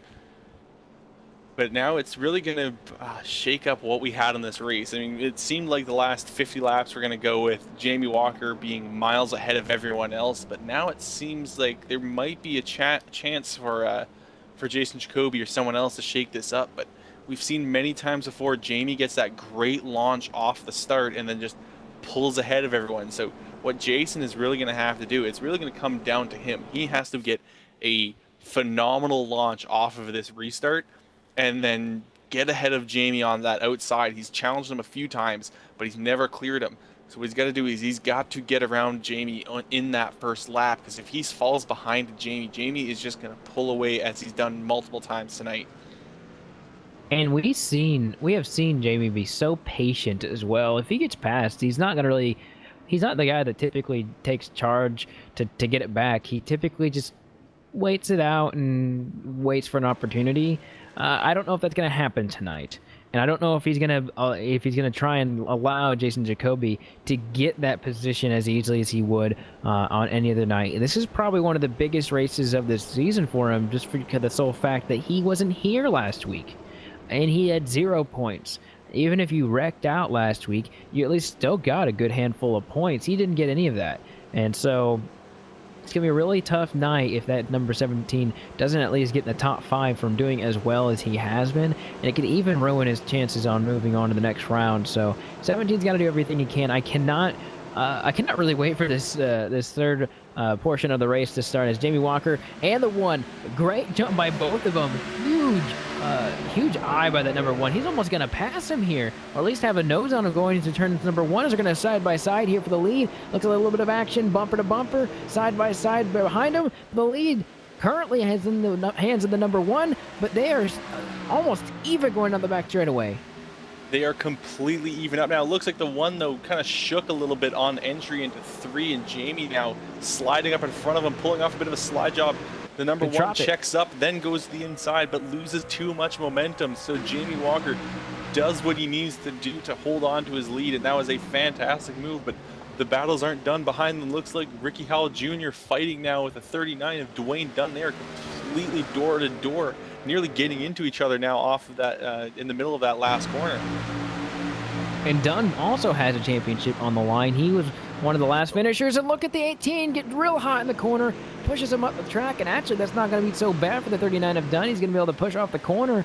18 just really pushed it in the corner too hard. You saw the tire smoke right there, and he's going to lose 2 positions really off of that, and that could have been a lot worse for Dwayne Dunn. That could have ended his chances for a championship right then and there, and I think the 18 is very thankful that he didn't have to feel the wrath of the driver of the 39 after that, because when you ruin a driver's chances to win a championship, it typically doesn't go down very well.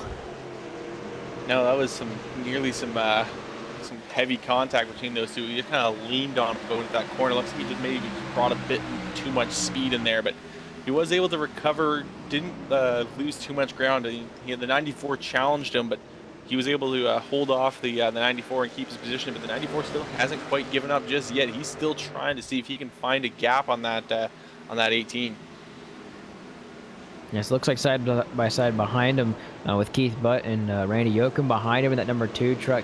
Randy Yoakum trying to get him on the high side, but looks like the 33 is actually going to be able to clear him on the bottom.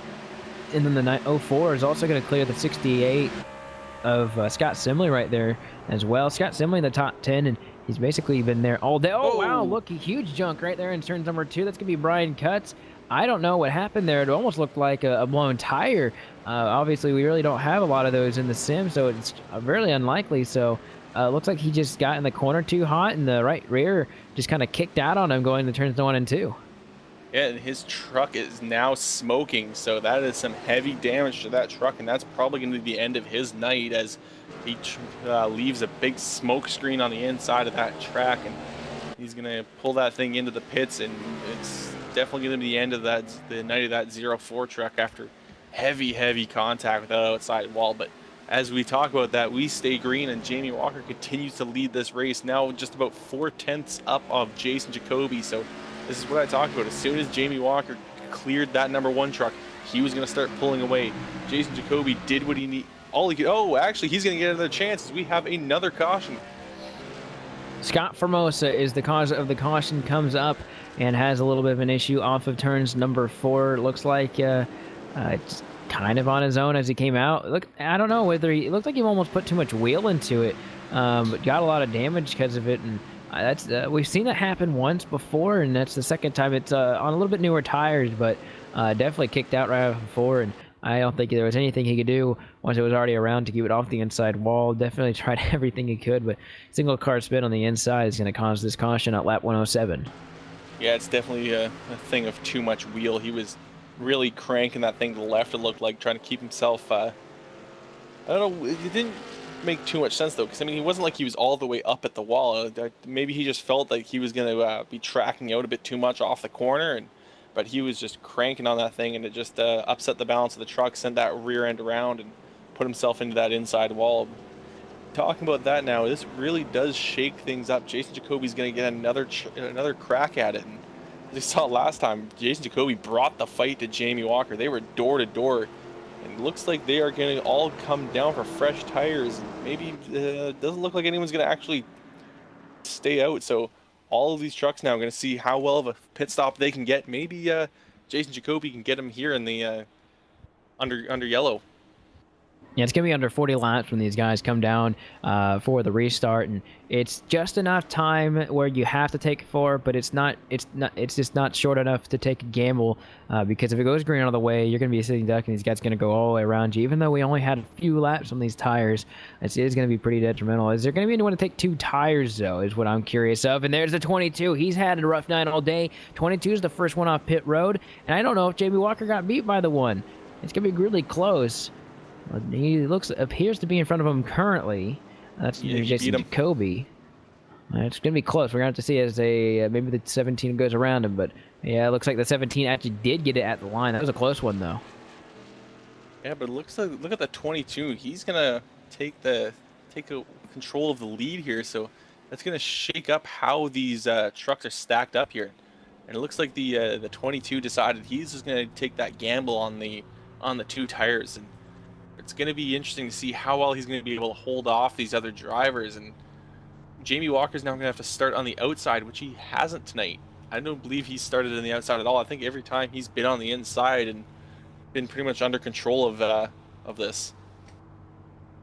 Last year's winner at this track. So I wouldn't be surprised if somebody who has a lot kind of on the line in terms of kind of bragging rights in sort of a way. You know, he's the defending track winner, and he won I'm saying it again, of course, but there's a lot on the line when you're talking about your points picture too.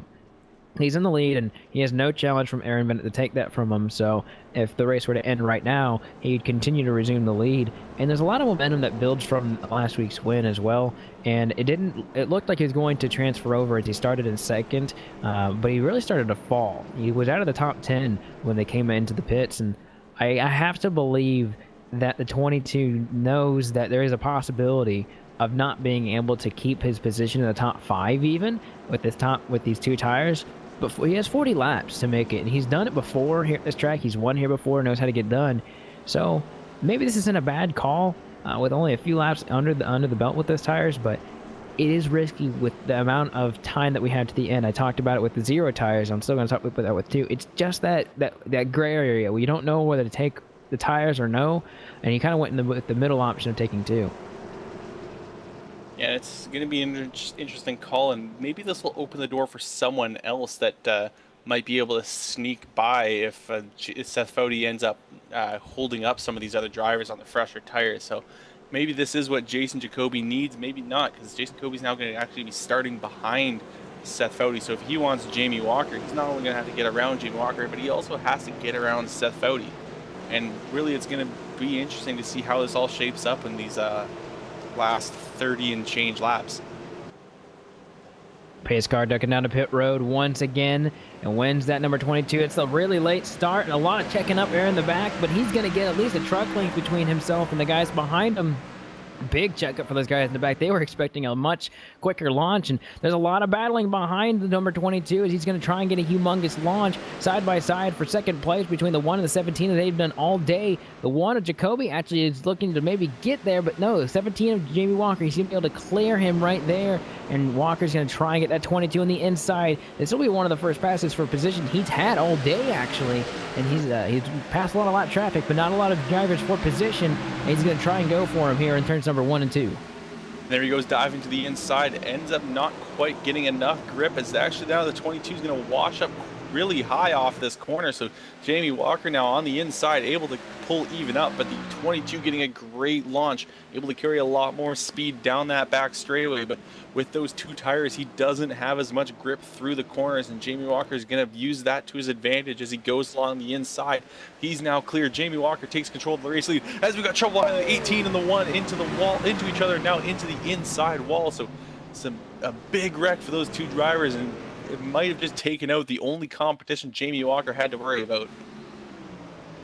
Yeah, watching it here, replay is going to come up, and I think that there's I don't know exactly. Oh, it looks like the 18 came down. That's not the first exit that the 18's been in. Yeah, he got loose off the corner, and the 18 has been in a lot of issues tonight, not of his own, and I think this is the first time it's actually been his doing coming off the corner. So definitely something that the 18 is going to be kicking himself for. Definitely hurt his truck's chances of winning, and also took somebody else with them. 2 really good competitors. I said that the 18 have been doing really well all night. Of course, the 1 has been doing really good all night as well. And it's a shame to see both those drivers, really good drivers, getting involved in that. But no chase drivers were involved in that, so I don't have to worry about the chase implications here. Yeah, but now Jamie Walker, he's got control of the lead once again, and he's going to be starting on the inside line once again. And we've seen him many times before get a great launch off of that green flag, and really once that happens, he already makes that huge gap and just builds on it from there. So, and also the truck that's going to be challenging him at this point is the 22 that ended up only taking 2 tires. So it's really going to be difficult, as we saw, for Seth Foudy to keep up with Jamie Walker, I think, because he just doesn't quite have that grip with the 2 tires. Yeah, we'll have to see how it continues to work, or maybe not work for the 22. I don't think he was expecting us to have a caution this soon. Perhaps he probably would have taken 4 tires, and it could also be said that maybe he would have been involved in the accident as well.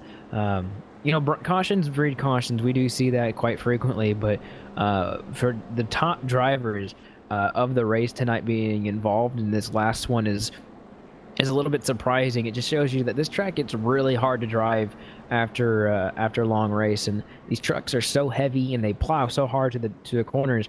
And this is another factor of getting loose off of turns number 4.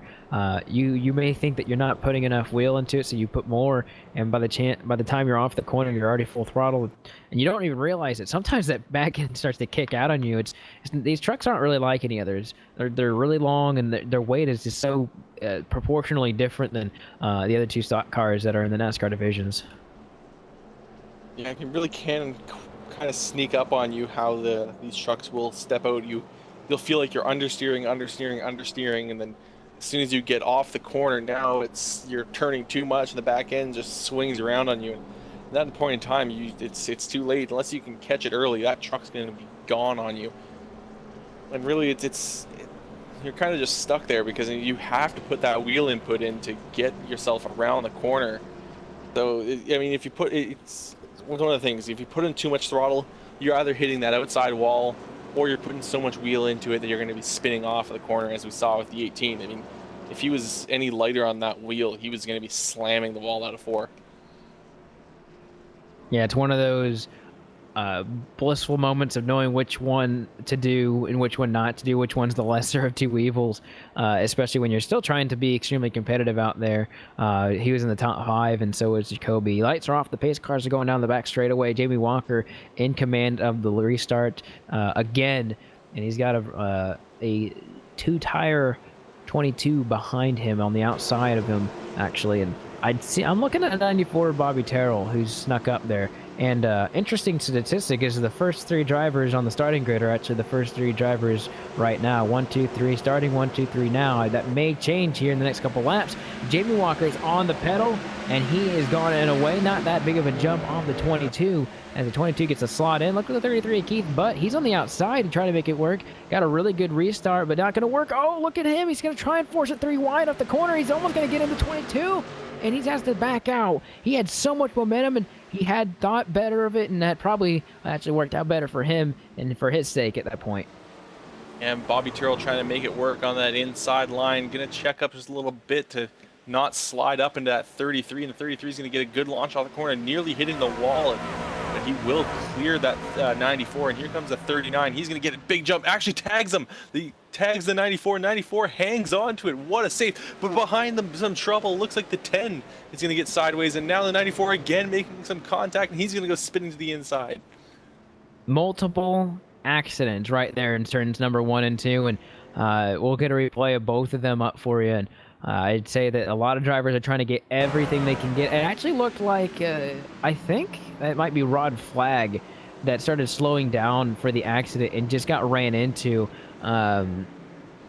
That's just really unfortunate for that number 10 truck to start slowing down. Actually looks like he locked him up before that, so I don't know whether he's going to be able to save it before the 80 got to him at that time either, but definitely unfortunate. And I don't know if any of these guys actually got completely spun around except for the 94. The caution had to be for those guys actually just getting sideways, not being fully spun around. But nevertheless, that caution does come out, and the 94, Bobby Terrell, who was just in the top 3, is now at the end of the lead lap. Well, you see the 55 checked up as well for the wreck that was forming, and it really kind of created a bit of a domino effect as Rod jammed on the brakes, locked him up, and then the guy behind him, Scott Formosa, just couldn't quite see what was happening. And as soon as Rod got sideways, there was no way for him to really make a move here. So it's another thing with these trucks. You don't have brake lights, so the only way you can tell if someone's slowing up is if they get bigger in your front windshield. So it's kind of, you don't know what's happening until maybe it's too late. With about 25 laps to go, and touch you a little bit over that, we're going to take an LSRTV side-by-side moment, and we're going to give you all the action afterwards, all the way to the checkered flag, and you're watching LSRTV, the voice of sim racing.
Welcome back to the BNC Lawn and Landscaping Truck Series here at New Hampshire Motor Speedway. We do want to give a shout out to BNC Lawn and Landscaping Service based in Frankfort, Delaware. Check out BNC for all of your landscaping needs, including turf care, mulching, snow removal, and more. Professionally licensed and insured. Contact Aaron Bennett at BNC_lawn_and_lawnscaping at yahoo.com and get all the details from him. Currently, that number 3 BNC Lawn and Landscaping truck is sitting in the very last position. He's actually trying to get some positions before it's all over. I do see him out there, but he's not. He has an ill-handing truck over 100 laps down, as we're going to get another restart with about 27 laps to go when they cross the start this time. And that pace truck, or 26 actually, and that pace truck pace car is going to come down. These trucks are going to get the green flag, and Jamie Walker is going to bring it to him. And that truck is getting a good restart. But look at the 22. He's getting equally a good restart. The 33 behind him of Keith Butt's trying to do everything he can do to get up behind or beside the 22. And he's going to be right beside him. He's going to actually get into him. They're going to not save it. Seth Bowdy goes around. Everyone's trying to get around him. It looks like everyone does kind of get around the 22 of Seth Foudy, but now looking at that caution, we have to see what caused that exactly. But it looks like the 22 got loose. Too much wheel. Yeah, he got loose off the corner, and that might have been maybe an issue with the 2 tires that he took. But he got loose off the corner, slammed into the truck below him, and just went around. Yeah, it didn't seem like he was going to get hardly any damage until the 34 truck ran into him, and that's going to be George Hendricks, who now has damage, I think, for the first time tonight as well. Actually, no, he had damage quite earlier in the race, and so 22's got a good amount of damage. He may be able to still stay on the lead lap, but chances for him to win this race or really stay in the top 5 is kind of distinguished at this point. And I'd say that 22 really had to try something at this point in the race to get back up there. He was outside the top 10 and really had nothing to lose at a certain point because there wasn't any drivers on the off lap that weren't 1 lap down. So even if they all passed him, the farthest he could have gone, I think, with 15th at the point. Robert Gillenwater now 2 laps down, Rod Flagg 4 laps down. So he's going to get lapped here, actually. So he will be a lap down. Possibly has some required repairs to do. Most he's going to go down to 25 laps down. So the farthest he could go down is now 18th on the running order, depending on some of these lap drivers who are still staying out or going in to complete their night early or not. But you can't blame the driver, I think, the 22 for trying it. But I think knowing that he had 2 tires for that long, it was going to be an ill-handling car, and these restarts were just a huge monster to him coming out of the corners. Yeah, I think I was just in a situation that may have been coming for a long time coming, but might have just been a bit too much on that wheel, pushed that truck a little too hard, and that really did come back to bite him. And now we're going to have to see how the things are going to shape up. We've got the 17 again in the lead, still in the lead. Keith Butt now will be running in 2nd, and the 68 of Scott Simley in 3rd. It's going to be interesting to see what the 33 is going to be able to do on that outside line, and how he's going to be, what kind of jump he's going to get on Jamie Walker. As we've seen the last few times, the 2 and the 22 were able to the 1 and the 22 were able to really keep up with Jamie Walker in those last couple of launches. They had really got that timed pretty well, but they just weren't quite able to get it done. Let's see if Keith can maybe get a good launch and take a bit of a fight to Jamie Walker. Yeah, one of the biggest movers tonight is that number 33, Keith Butt. But something I'm thinking about is with the number of cautions that we've had and some of the guys at the back of the field, I'm thinking about maybe Greg Mall, Bobby Terrell, Justin Kleiber. I'm surprised that these guys don't come down pit road and get tires. There's only 4 cars behind these guys and behind Kleiber that are on the lead lap. The farthest they could go is 13th. I'm just really surprised that they don't at least. I mean, they could only lose a few positions, and a couple of them are not even on, not even the championship. So I'm just really surprised that these guys don't come get tires and improve their chances of not just winning, but just a position in general. Maybe get a top 5, as there's some beat up trucks up here with old tires and. I'm just really surprised here, Kelly, that these guys aren't taking advantage of doing that. I don't think it's an unwise because they're trying to keep their position, and maybe they feel that they'll lose it and they won't be able to get it back, despite getting new tires. But I'd say at this point, maybe if you're not in the top 10, you might as well try. Yeah, it's a bit of a gamble, but I mean, it could pay off for you. You could get in a number of positions. I mean, it may not get you all the way up to the front, but you could probably snag a few guys that are in front of you. That's the thing. You maybe don't feel that the tires are worn that much, but I mean, if you're at the back, why not give it a shot? Yeah, nah, we'll never know, really. No one took the gamble, so it'll kind of be coulda, woulda, shoulda if one of these guys gets closer up there towards the front.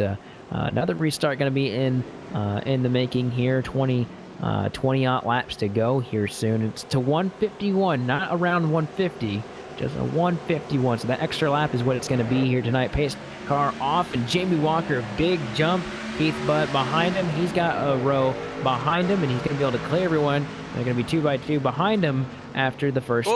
Whoa. And there's going to be a spin around. The 80 is going to go into the wall. Huge contact for the left front. Another caution's going to ensue. Looks like the 39 is actually getting really loose off of turns number 2 right now, but he's going to be able to keep it safe. And another caution will ensue, and we're going to have under 20 laps to go.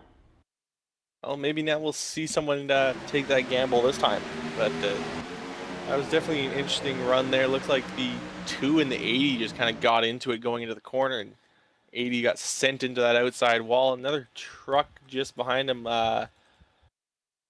Stephen Herring locked up the brakes, went up the track as well, and nearly got into the 80 after the incident happened. Yeah, I did get into him just a little bit, but nothing that was too bad. I don't think it's still gonna be damage on that truck, and I don't think it could have been a lot worse. I guess I could say for that number 98. But I think this is the time you gotta get those tires, especially for the 80. You just spun out and you have a bunch of damage. I don't think there's any reason not to, and I don't think that damage is detrimental to the performance of the 80. You do have a little bit of aerodynamics to deal with that 80 truck. With the way it's damaged, but new tires can really mean everything. And look, a lot of drivers are coming down. Bobby Terrell, 93 of Kleiber, 55 of Michael Waters, and I think that's it for the drivers coming down. And if you're not those drivers, and you're not Jamie Walker or Keith Butt, I think at the front, I think those two have really stable trucks. You may be worrying just a little bit about your positioning, especially if you're towards the back of this lead lap right now, still on the track, like Greg Mall, maybe Jason Jacoby, who stayed out as well, Randy Yoakum. Some of these guys stayed out, maybe realized that this might be their best chance with the truck they have. Under 20 laps to go. I just don't know if it's too late or not. And these restarts are getting pretty consistent at this time. If we go green on the way, it's going to be a huge benefit, but we really can't predict it at this point, Kelly. We'll have to see how it will play out. I mean, it does get a bit of a chance, but these guys are pushing a lot harder now in this late stages of the race, and as we've seen, just caution after caution after having that long green flag run through the middle of this race. And it seems to be kind of a occurring thing in this league. You get a couple cautions early on, get a nice big, as everyone tries to get that battle for position early on in the race, then we'll get a nice big green flag run.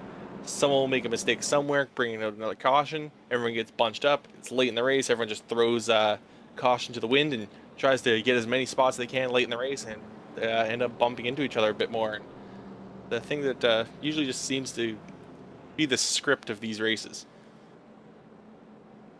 Yeah, Jamie Walker, if we would have went green the rest of the way, would have actually been in victory lane talking to us right about now. That's how long it probably would have taken for him to win the race. 20 laps from the current 20 from now, a little under that right now. Jamie Walker was just absolutely on fire, and I would say we've hardly talked about him all night, really, except for the saying that he's in the lead or getting the lead back. But that 17's just completely dominated this race, and we just haven't been able to talk about it enough, I don't think, just because there has been quite a bit of action on the track, especially of late. And the 17, it's this is a truck. This is a guy, really, who really wants it. It's getting towards the end of the season, start of the championship hunt, and gosh, the 17 is going to be hard to beat. I don't know if any of these guys have got anything for them. Maybe there's guys with new tires, but they got to get through a lot of traffic to get there. Yeah, they're now stacking up 2x2s. The lights on the pace car have gone out, so they will get them all even up, get them ready to go one more time, and we'll have to see if this will be the run to the lead. Keith Butt now is going to have to be the one to try to stay even up with Jamie Walker going into turn number 1. Going to have to get a good launch off the corner, but Jamie has had a fantastic truck behind him all night tonight. 17 laps to go will be what it is at the stripe. You're watching Keith Butt try and stay in front of Jamie Walker quite a bit, and it's not going to pay off at all. Look at that 17 truck get going. The 68's all over the bumper, the 33 of Keith Butt. I saw what he was trying to do, tried to keep his nose out there, and not exactly what, it did not work very well for the 33, and there's going to be at least 2 car lengths between him and and the 17 of Jamie Walker, and he's got Scott Simley all over the back deck lid of that truck, going in the corner. Single file first 3, but double file for the guys behind him. Look at this 11 car of Shane Hawthorne, gets really wiggly going in the corner, got into the back of the number 2 of Randy Yoakum, who's having a turnaround of a day. Started 22nd all the way up to the top 5. They're still double wide. And look at number 1 of Jacoby, almost in the top 5 again. Yeah, as we mentioned, he was involved in an accident after running really well tonight, and he suffered some head damage to that truck, but he has recovered. He's got himself up into 6th place and is looking for more at this point. Yeah, thinking about those drivers with new tires, they aren't really poking their heads up too much. Bobby Terrell is one of those drivers. I think he's one of the first ones to do it. He's on the inside, going to the attack on the 11 of Shane Hawthorne, and he might be able to get him in the turn 1, get the inside, but Shane Hawthorne is trying a very high entrance. And you're seeing, looks like the 11 got really tight right there in the corner and lost all of that ground. He's going to fall back into the running order quite a bit, as that number 11 car, that's going to be Shane Hawthorne. We just talked about him, actually. He's going to lose that position, but back up to the top 5. Look at the number 1. He's pressing the issue on Randy Yoakum.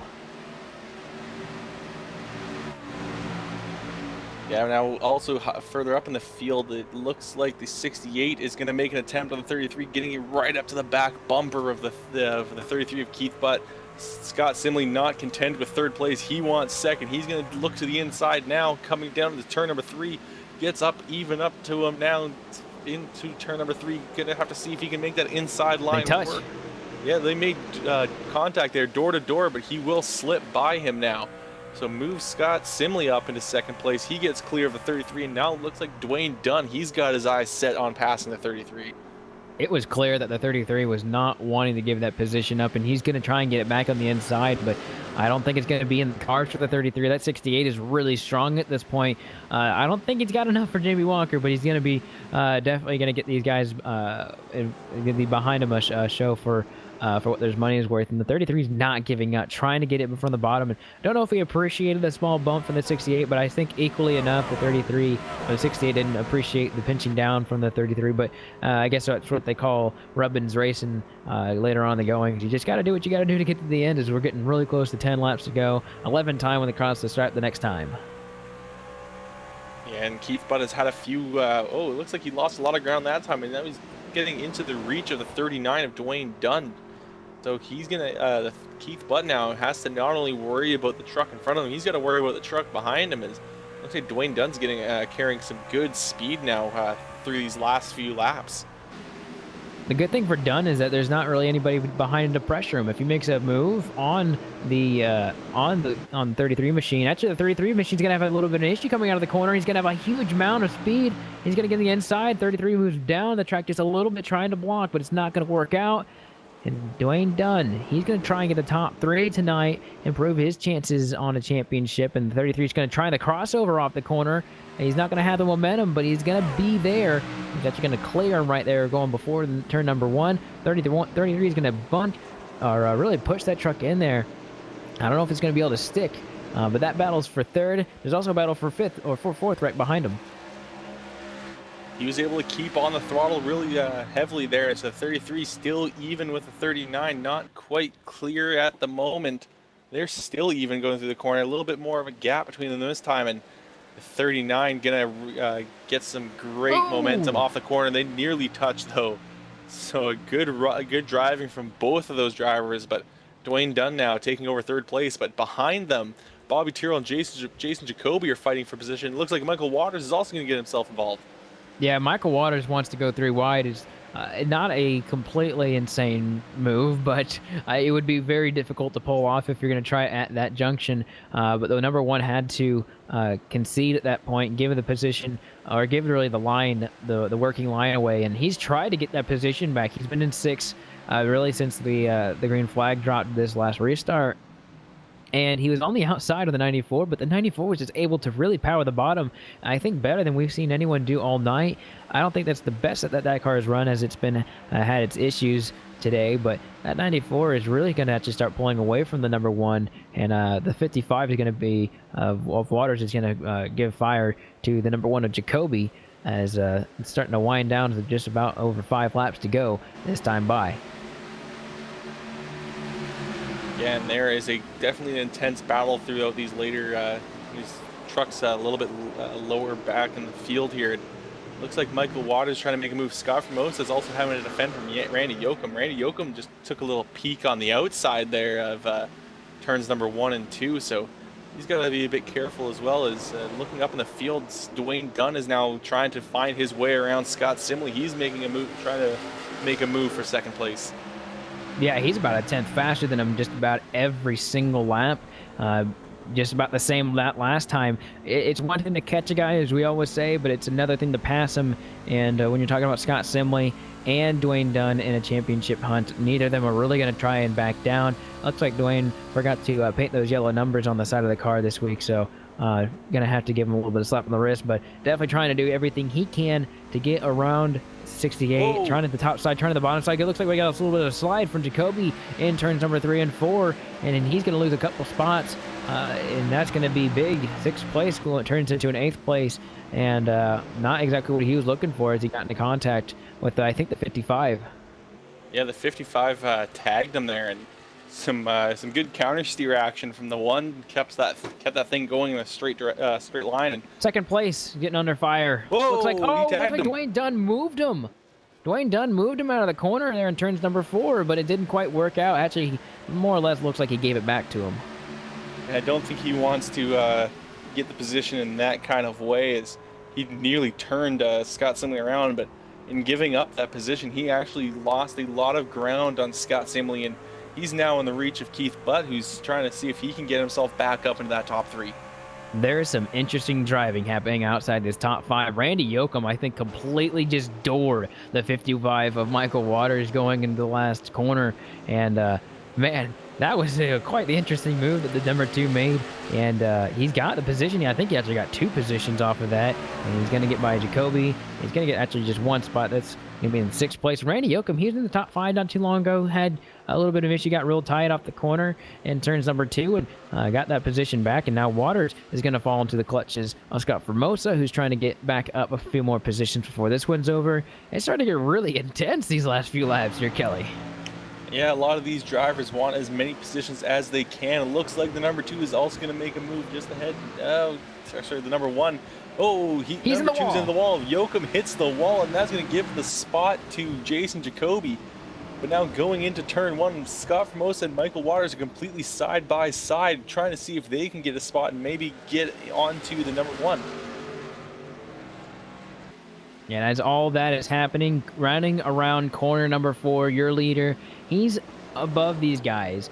3 seconds. In an incredible race that this driver has had so far, and whatever happens right now behind him does not matter in any sort of way. This driver can almost coast to the finish line, and he's still putting time on these guys behind him. He's going to get his 3rd win of the season if he can just round 2 more corners. And a family guy, and last week a racing winning guy this week, and that 17 is going to put this race together. And we're going to have to figure out how many laps he didn't lead, because he led a lot of them today. Winner Jamie Walker as he crosses the stripe. And just behind them, their battle isn't quite finished yet. It looks like Jason Jacoby will take 6th place over Randy Yoakum, Scott Formosa, and Michael Waters. They had themselves pretty much a 4-truck battle throughout those last few laps. It was a very interesting fight to watch, as a lot of those guys went door to door, and really that was the story of the night in these last few laps, or at least, that these guys were just door-to-door battling as hard as they could, bouncing off of each other in a lot of times, and really sometimes just leaning against each other, trying to get through these corners. I'm being told by Cisco 135 laps out of 151. That is an insane amount, and we just didn't talk about it enough. I mean, he was doing sometimes when you do such a such a good job, you don't get talked about enough, and that's definitely the case at this point. I've seen a little bit of maybe a feud happening in turns number 4 in the entrance of pit road, but it doesn't really matter. Jamie Walker's burning it down on the front straightaway, and I'm very excited guy. We'll be able to talk to him. He is obviously your winner, leading so many laps, doing a very long long stretch of burning rubber. He's not gonna have much of the tires left after that. We'll talk to him, Scott Simley, and Dwayne Dunn after we come back from a commercial break, which will happen in just mere moments as we watch that 17 burn it down in front of us. And we will continue to watch the 17 team win. And as we get to this point, we will take a chance to step aside for just a moment. We'll be back with the top 3 and much, much more. Stick around.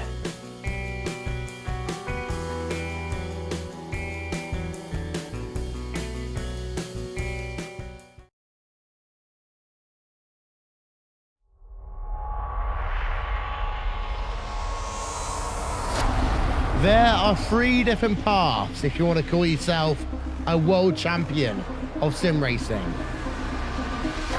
NASCAR, open wheels, or endurance racing. But no matter which one you take, you can guarantee that the journey will always be tough, which few will ever complete.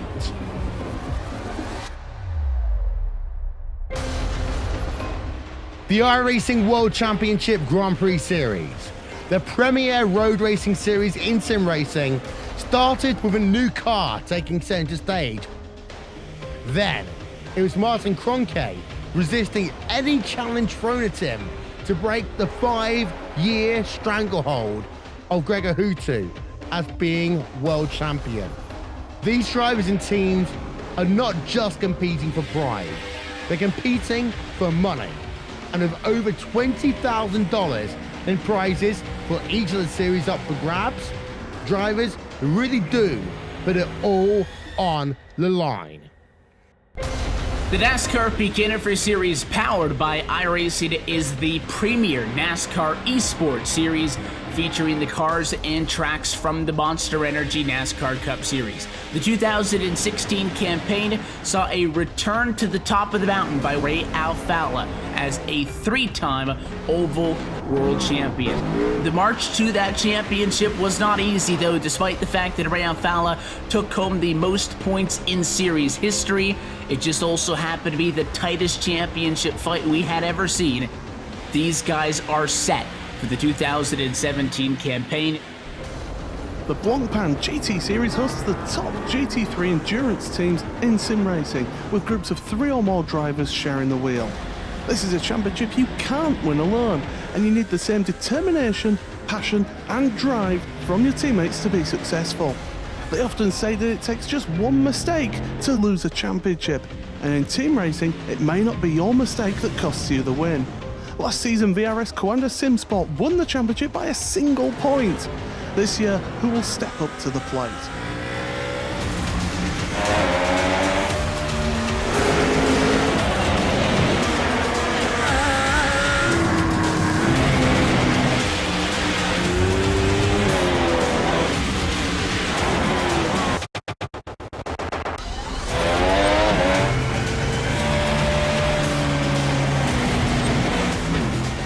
These are the iRacing Esport World Championships, the pinnacle of sim racing competition.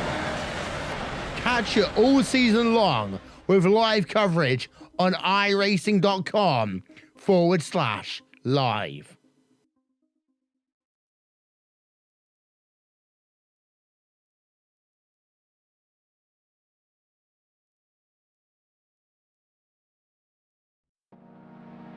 Welcome back live to the New Hampshire Motor Speedway, where Jamie Walker has utterly dominated this race of 135 laps of 151. That's the laps led by that number 17 machine. And as we congratulate him, we will go through your LSRTV full field rundown with Jamie Walker being the number 1 position. Scott Simley, he finished number 2. Really had to work for that against Dwayne Dunn, who finished 3rd. Keith Butt finished 4th off a really good pit stop earlier on, or really a good strategy. Bobby Terrell, he finishes in the 5th position. Jason Jacoby rebounds to a 6th place position. Randy Oakham 7th. Scott Formosa finishes in the 8th position. Michael Waters finishes 9th, and rounding up the top 10, Shane Hoffer.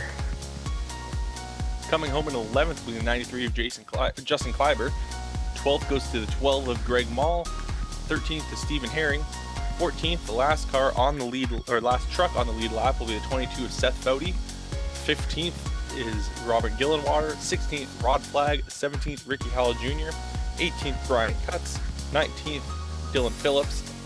And rounding out the top 20 is the 34 of George Hendricks. 21st is Ralph Vander Vorst. Finishing 22nd, James Nunn. Aaron Bennett squeezed out another position before it was all over and got 23rd.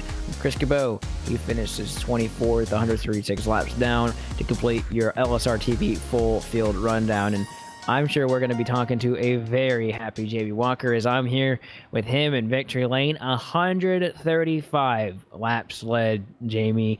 Incredible run. And I think I saw this coming when I saw that you were an entire 10th and a half faster than the whole field in qualifying.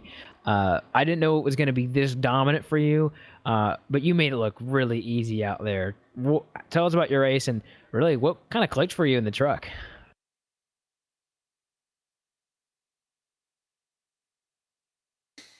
Man, he's speechless. We'll talk to him in just a little bit.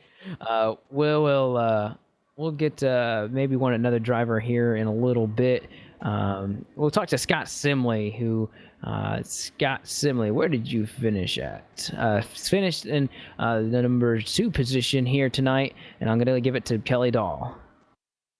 Scott came home second after a tough race, and on that last restart, you were a few positions behind where you finished, but we saw a number of times tonight that it wasn't the easiest thing to get around here. How tough was it to make passes on this track?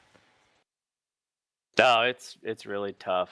I mean, that high line's kind of where it's at because you don't burn the tires up so much and you can get such a runoff. But it was a lot of fun, a lot of hard racing out there tonight, that's for sure. Just got lucky avoiding a lot of the cautions there that were it was around us. We got some contact, I think, in one, but not too bad enough to where we still had a decent truck. We have, if it would have went green a lot of the time, which is where I'd rather have it. We're probably a top 5 truck, but yeah, I'll take the second place. Jamie was the class of the field tonight up there. I think Jason Jacoby too was. Those guys were pretty tough up there. I don't know if I had anything for that, but we'll take it. Well, next week is the last race in the first stage of this chase, and it is at Dover. So the Monster Mile, how well do you think you're going to fare there? I like that track. I'm probably not the best at it, but I like it. It's kind of a big Bristol to me, but should be fun. Well, moving on to the chase, how well do you feel in your current position after such a strong finish here tonight? Hey, we're gonna go get them. Try to defend it. Hold them off the best we can. All right, well, thank you, Scott, for taking the time to speak with us. And before we let you go, we're going to hand over the microphone to you and allow you to thank whoever it is you need to thank for getting yourself up into this position here tonight. Well, thank you guys for doing the broadcast. Family, friends and family, if they're out there watching. Teammate Bobby Terrell. And just, yeah, it's just great racing around these guys. It's a lot of fun. All right, well, thank you very much, Scott Simley, for taking the time to talk to us, and good luck to you next week in Dover. Hopefully we'll talk to you again then. All right, sounds good.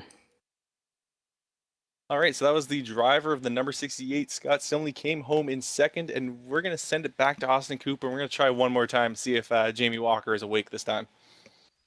Jamie, you there? Yes, sir. You tried to talk to you earlier. You didn't say anything, so I just was assuming that you're just speechless from your win. But 135 laps today that you led, and a credible race. Explain to us what clicked in the truck, or maybe it's a secret. But you were a 10th faster than everyone in practice, qualifying, and just maybe even more than that on the track when it came to race time. I guess if it was time to be slow, I guess now is the best time, right? No, just kidding. But anyway, no, I don't know, something about me and this track. I just really click on this track. I can just figure out how to muscle the truck through the center of the corner and get it off at a decent rate, so I can get some decent speed down the straightaway. Yeah, most definitely. I mean, you said before the championship hunt really started for you guys that you were going to have family last week and then get back to racing this week. Was there anything motivating you from the time off that made you maybe a little bit more wanting the desire to win, or do you think you were just really locked and loaded, getting ready, or maybe the fact that you're in a pretty big hole still, even after winning this race? Yeah, I'm in a major hole right now, and all I can do is do what I just did right there next week, and maybe have a chance to slip into that top 12. I'm hoping, but if it doesn't happen, it doesn't happen. It wasn't meant to be, so I'm not gonna cry over it. Yeah, it would be. I think for us, watching you throughout the season, it'd be quite a misfortune to have the driver who starts statistically third every single race to not be in the championship hunt. So we definitely look forward to seeing you. Like you said, doesn't happen. But at this time, we will give you a chance to give thanks, shout outs before we let you go. I got a shout out to all my crew members and USR. They do an awesome job. Same with my teammates and Young Guns, and also CMX on the truck. I don't know if this will be the last race for them or not, but I ran them tonight. And it's been a pretty good season for them. I've really ran good and just happy. Yeah, I'd say they've had a lot of airtime for sure, with you being at the front quite a bit. Maybe not winning every single time you've been up there, but definitely been up there. But congratulations on your third win of the season. For you, I'm sure you're going to hope to get in the top 5, maybe win again for your first 2 in a row, maybe. Yes, sir. It's going to be fun. No matter which way it happens, it's going to be fun the rest of the way out. All right. Good. Always good to talk to you, Jamie. We'll see you next week, and we're going to go to the next driver who finished in the 3rd place position, Dwayne Dunn. And Kelly, you caught up with him again. Yeah, Dwayne, it was an interesting race here tonight. A lot of bumping and banging. Do you feel like there was more than one line around this track, or was it everyone really fighting over that one line here? I kind of feel like with fresh tires, you got 2 or 3 laps, you can do a power slide, get up in front of people. After that, you're pretty much stuck until the tires get wore out. It's hard to pass after that. Well, we saw some accidents early on. We saw a good green flag stretch in the middle, then some accidents at the end. Do you think it was just a lot of people just falling into that kind of a short track mentality of maybe some tempers flaring and just fighting a little too hard for position at the end of the race? Well, I think always at the end of the race, everybody's pushing it just a little bit harder, as they should. That's when it matters the most. I think the hardest part of this track is not turning the corners, is stopping and from running over someone on entry. Everybody's got such a different braking point, and it's just so damn hard to turn on these corners. All right, well, next week we go to somewhat of a similar track, somewhat different. We're going to Dover. How well do you feel about your chances there? I feel I'm much better at Dover than I am here. The banking pretty much propels you around the corner. You just got to wait on it as the tires get older. I'd have much rather race there than here, but I'd take this result over not what's going there for sure. I'm sure you certainly will. It's definitely a good result for the night, and we're going to give you a moment to thank who you need to thank for helping you get this result. First of all, I want to thank Aaron and all the administrators here at the league, man. It's just a hell of a league to run in. A lot of great guys out here. Even, when we run into each other, it's just part of the deal, man. It ain't, nobody gets mad, holds grudges. I just want to thank everybody that puts on this show on. I want to thank y'all for broadcasting it. I'm a little under the weather right now. I'm having a hard time talking, man, but I just appreciate everybody's effort in the whole deal. All right, well, we're going to let you go then. Thank you so much for taking the time to talk to us, and hopefully we'll see you again next week at Dover. All right, thank you, guys. All right, that was Dwayne Dunn, driver, the number 39, and our 3rd place finisher of the night. And I'm going to send it back up to Austin Coop to finish us out for the night. Yeah, incredible deal by the 17. And then the 68 of Scott Simley, Dwayne Dunn, to really have some rebounding nights as well. Keith Butt, can't forget about him. He finished 4th off of starting 16th. And Bobby Terrell, I fell back a little bit, but equally as much had a good rebound. Top 5, of course. But you cannot miss the fact that the 17 of Jamie Walker just led so many laps. It's really huge, especially coming off an off week and then going to Dover. He's got to win.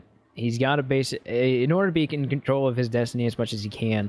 He said that in the interview, basically, and if he does that, if he basically demonstrate what he did tonight, he's going to be a force to be reckoned with before this one's over. And I could say that at this point, if he does really well tonight, he does really well, or if he does well as he did tonight next week, then he's going to have a really good shot at really actually having the championship. He's just been so consistent over the entire season. And as we let you go, we do want to make sure that all of you join us each and every week here at LSR TV.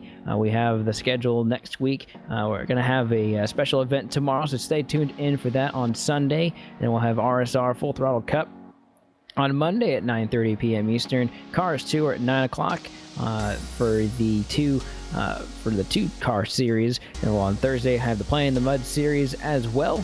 And then, as always, I have Super Speedway Cup on Friday. And then you'll see us back here next week for the United Sim Racing VNC Lawn and Landscaping Truck Series, where we will await to see who moves on into the next round. So stay with us on social media, Facebook.